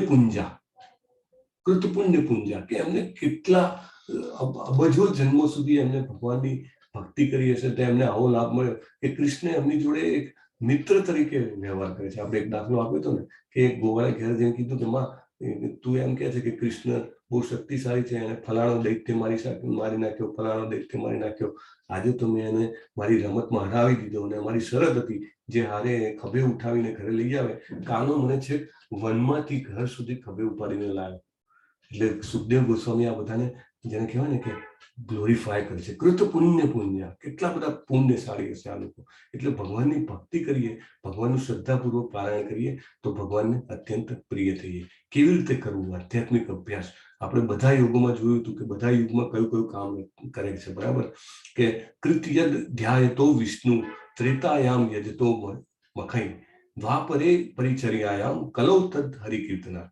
એટલે ચારે ચાર જે યુગ છે, સત્યયુગમાં ધ્યાન કરવું, કારણ કે એમાં આયુષ્ય 1 લાખ વર્ષનું હતું, બરાબર? આપણે જોયું હતું. So it is okay. અને બધું જ વ્યવસ્થા એવી શાંતિવાળી હોય ને કે વ્યક્તિનું મન બિલકુલ ઉદ્વેગમાં ના હોય. તો એ 5000 10,000 વર્ષ કરદમ મુનિ છે, 10,000 વર્ષ સુધી એમને ભગવાનનું ધ્યાન કર્યું હતું. ભગવાન પ્રસન્ન થયા અને કીધું હું તારા ઘરે પુત્ર તરીકે જન્મ લઈશ. એમને તો લગ્ન માટે સ્ત્રી જોઈતી હતી કે મને યોગ્ય સ્ત્રી આપો કે જેથી કરીને હું તમારું યજન કરતા કરતા જીવન જીવી શકું. અને ભગવાને તો એ તો કે ઓલરેડી વ્યવસ્થા થઈ ગઈ છે, પણ I am coming to your place, right? સામેથી. તો એ પોસિબલ હતું. 10,000 વર્ષ કર્યું એમને. પછી દ્વાપરયુગ આવ્યું. દ્વાપરયુગમાં ભગવાનના જેને કહેવાય કે મંદિરમાં સરસ પૂજન યજન કરી શકાતું હતું. ત્રેતાયુગ આવ્યો. એના પછી ત્રેતાયુગમાં યજ્ઞ, કારણ કે શુદ્ધ ઉચ્ચારો હોય, શુદ્ધ દ્રવ્ય હોય, શુદ્ધ જગ્યા હોય, એ શક્ય હતું. પણ આગળનો શ્લોકમાં આપણે જોયું, શું જોયું? કલૌ તદ હરિકીર્તનાર્થ. આજે શ્રીમદ ભાગવતમનો 12મા ખંડનો 3જા અધ્યાયનો 52મો શ્લોક છે. આ એમાં ખુદ સુખદેવ ગોસ્વામી કીધું છે કલૌ તદ હરિકીર્તનાર્થ. કળિયુગમાં શું? કળિયુગમાં શ્રી કૃષ્ણજી પોતે ચૈતન્ય મહાપ્રભુ બનીને આવ્યા. એમના આખા જેને કહેવાય કે પોતાના મિત્રોને જે કહેવાય પાર્ષદો સાથે એમને કીધું કળિયુગમાં ભગવાનના પવિત્ર નામોનો જપ કરવો એ જ એકમાત્ર જેને કહેવાય ઉપાય છે, બરાબર? આપણે સ્ટેરકેસની લિફ્ટની વાત તો થઈ ગઈ. તો મંત્ર શું છે? મન વત્તા ત્ર એટલે મુક્તિ. મનની મન મુક્તિ આપે એને મંત્ર કહેવાય. હરે કૃષ્ણ કૃષ્ણ કૃષ્ણ હરે હરે, હરે રામ રામ રામ હરે હરે. ભગવાનના જપ કરવાનું ક્યાં ક્યાં લખેલું છે? નારાયણ સંહિતામાં લખ્યું છે કે દ્વાપરે યર જ્ઞાને વિષ્ણુ પરિચર્તે તું કેવલો કલૌ તું નામ માત્રે પૂજ્યતે ભગવાન હરિ. કળિયુગમાં લોકોએ ભગવાનના પવિત્ર નામોનો જાપ કરવો જોઈએ. નારાયણ સંહિતાનો આ શાસ્ત્રીય સંદર્ભ છે. કલિસંતરણ ઉપનિષદમાં લખ્યું છે. આગળ આપણે જોઈએ ઇતિ 16 નામનો, બહુ ક્લિયરલી આ 16 શબ્દોનો જે મંત્ર છે.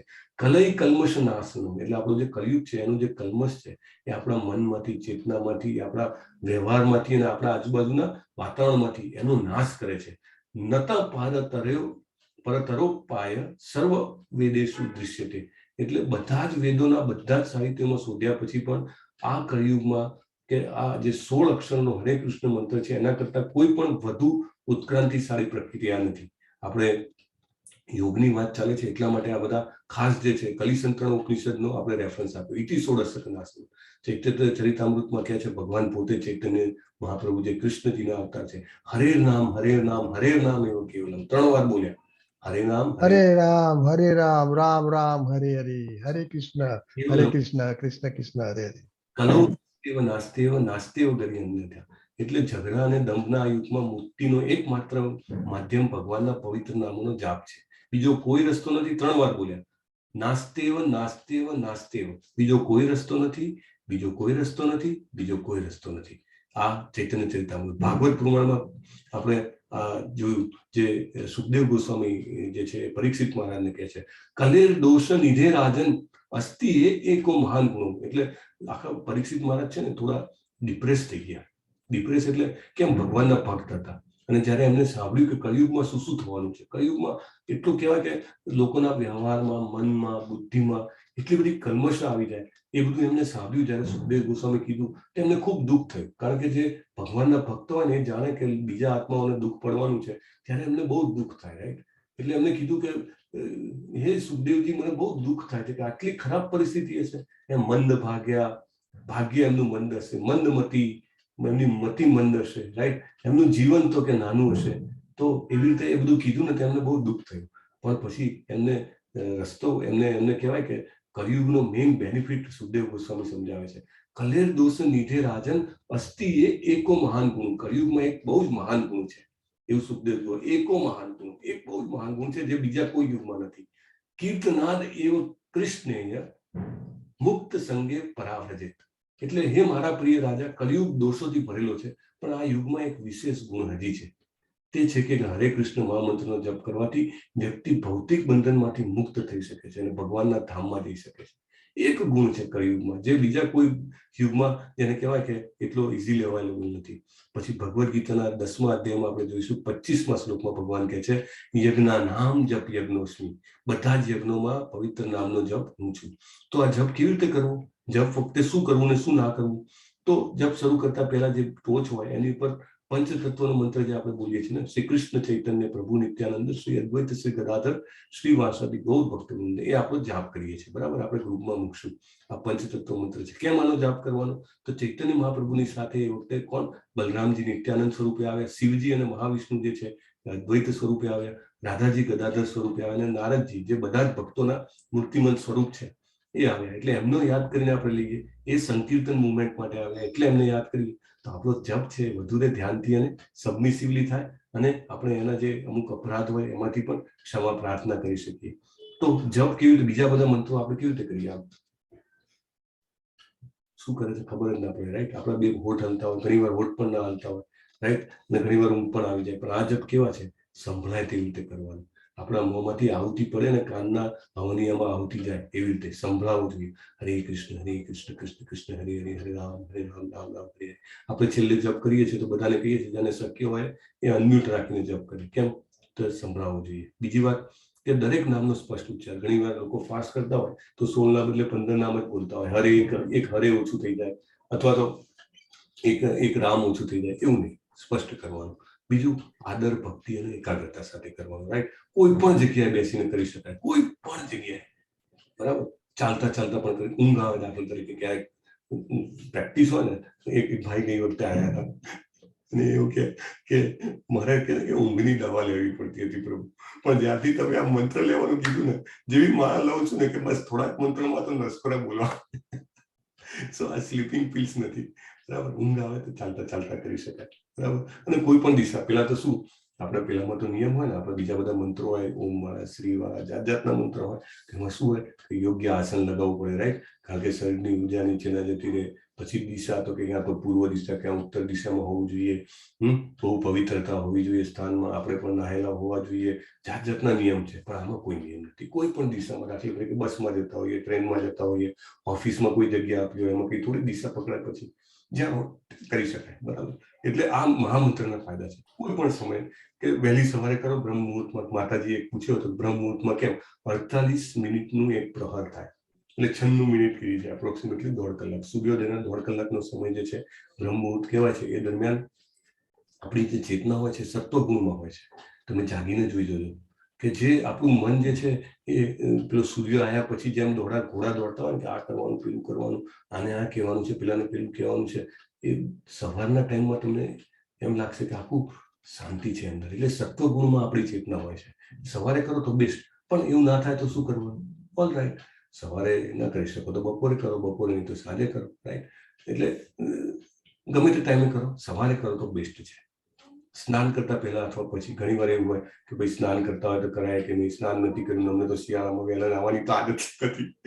સવારના અમે તો ઉઠીને છે ને એટલીસ્ટ 2 કલાક રાહ જોઈએ, તડકો નીકળે ને પછી તો અમે નાહીએ. ઓકે, નો પ્રોબ્લેમ. નાહ્યા પહેલા પણ કરી શકો, રાઈટ. ઘરમાં કોઈનું મરણ થયું હોય તો કરી શકે. માતાજી હોય તો એમના માસિક ધર્મમાં હોય તો પણ કરી શકે, ક્યારે પણ કરી શકે. કોઈ જ એમાં બાધ નથી. ગણતરી રાખીને કરવું સારું. આપણે હાથથી કરીએ બરાબર, પણ હાથથી કરીએ ને તો પછી આપણું જે કમિટમેન્ટ હોય ને ઓછું થઈ જવાના ચાન્સ છે. માળાથી કરીએ ને તો એટલીસ્ટ 108 પૂરા થાય ને ત્યાં સુધી આપણને એમ થાય કે ના ભાઈ માળા અધૂરી નથી મૂકવી, બરાબર. એટલે એક માળા કરવાની તમને જે વિનંતી કરી છે, શું કામ? અને જેને પણ ઓર્ડર ના કરીએ, કાલે પાર્થ પ્રભુએ ચેટ બોક્સમાં લખી દીધું હતું કે આ જગ્યાએથી તમે ઓર્ડર કરી શકો, લિંક આપી હતી, બરાબર. આપણે ઇસ્કોન મંગળની તમે ગૌમુખીનો માળા ઓર્ડર કરી શકો છો, રાઈટ. ક્યાંય ના મળતી હોય તો ત્યાંથી કરી લો, રાઈટ. પણ ગણતરી કરીને કરવી બહુ જરૂરી છે. ઘણા લોકોને એવું હોય કે મને તો ટાઈમ ખાલી બસમાં જ મળે અથવા ઓફિસમાં જ મળે, તો એના કાઉન્ટર પણ આવતા હોય છે, બરાબર. એમાં કશું માળા જેવું લાગે જ નહીં. ખાલી તમારે અહીંયા આમ સ્વિચ દબાવતા રહેવાની, ટક ટક ટક ટક ટક ટક ત્યાં કરે, રાઈટ. તો એ ડીજી કાઉન્ટર કે જે બી ડેલી કાઉન્ટર કહે છે, ટેલી કાઉન્ટર કહે છે, એ કરી શકાય. તુલસીની માળા મુખ્ય ગણાય, કારણ કે તુલસી ભગવાનની શાશ્વત તુલસીજી છે, એમના સેવક છે, બરાબર. ઇસ્કોનમાં તો રોજ સવારે તુલસીની આરતી પણ થતી હોય છે. શું ના કરવું? તો એવું નહીં કે કોઈ લિમિટેડ ભાગ ગમે હોય તો એટલો જ જપ કરવું, બરાબર. મને તો હરે કૃષ્ણ જ ગમે છે, હું હરે કૃષ્ણ હરે કૃષ્ણ હરે કૃષ્ણ હરે કૃષ્ણ કરું ના, આખો મંત્ર કરવાનો. જે મેઇન મણકો હોય ને એની ઉપર આપણે આ મંત્ર નહીં બોલવાનો. મેઇન મણકો આવે એટલે માળા ફેરવી કરવાની, બરાબર. પછી પુસ્તક વાંચતા, મોબાઈલ જોતા, ટીવી જોતા ન કરવું જોઈએ. જાપ કરવાના બહુ બધા ફાયદા છે. આપણી ખરાબ ટેવોમાંથી, આપણે વિચારોમાંથી બહાર, ઈચ્છાઓમાંથી બહાર નીકળી શકીએ છીએ. આપણું સ્ટ્રેસ, એન્ઝાયટી બધું થઈ જાય, મનની શાંતિ થઈ જાય અને સાચું સુખ મળે છે અને અલ્ટિમેટલી મોક્ષ મળે છે. એટલે બધાને વિનંતી છે, સાચો યોગ જે છે, ભગવાને જે 47મા શ્લોકમાં કીધો કે ભગવાનને જે ભજે છે એ શ્લોક, એ યોગી મને પ્રિય છે. તો આપણે ભગવાનના એવા યોગી સ્થાને સ્થિતામ, જ્યાં છીએ ત્યાં ભગવાનનું નામ લેવાનો પ્રયત્ન કરીએ અને ભગવાન સાથે સંબંધ બનાવવાનો પ્રયત્ન કરીએ. હરે કૃષ્ણ કૃષ્ણ કૃષ્ણ હરે હરે, હરે રામ રામ રામ રામ રામ હરે હરે. અધ્યાય અહીંયા આગળ પૂર્ણ થાય છે. બધાને વિનંતી, પ્લીઝ જરૂર. અને 14 તારીખે 11 છે અને ઇસ્કોન મંગળુરુ તરફથી ઘણા વર્ષોથી 11ના દિવસે 700 શ્લોકોનું પઠન થાય છે. આ વખતે મોક્ષદા એકાદશી જે દિવસે ગીતા પ્રગટી છે એ દિવસે એકાદશી છે. તો તમને બધાને વિનંતી છે કે જરૂર એમાં ઓનલાઈનમાં ભાગ લેજો. જેને કહેવાય ને કે 500 થી 1000 લોકો, એનાથી પણ વધારે લોકો એમાં હોય છે. તો તમે ભાગ લેશો, તમને આનંદ થશે. ઘણા બધા લોકો 3-3 કલાક બેસતા હોય છે અને આપણું ઉચ્ચાર અને આપણું મન ને વાતાવરણ બધું એને કહેવાય ને કે પવિત્ર થઈ જાય એવો પ્રસંગ હોય છે. તો બધાને વિનંતી છે. ને હા, આ ગીતા જયંતિ છે અને એટલી વધારે ગીતા આપણે ડિસ્ટ્રીબ્યુટ કરી શકીએ, વેચી શકીએ, વેચી શકીએ, તો એટલું આપણને એમાં ભગવાનનું જ્ઞાન જે વહેંચે છે ને ભગવાનને અત્યંત પ્રિય છે. આપણે 18મા અધ્યાયમાં જોઈશું. તો એ ફાયદો લેજો.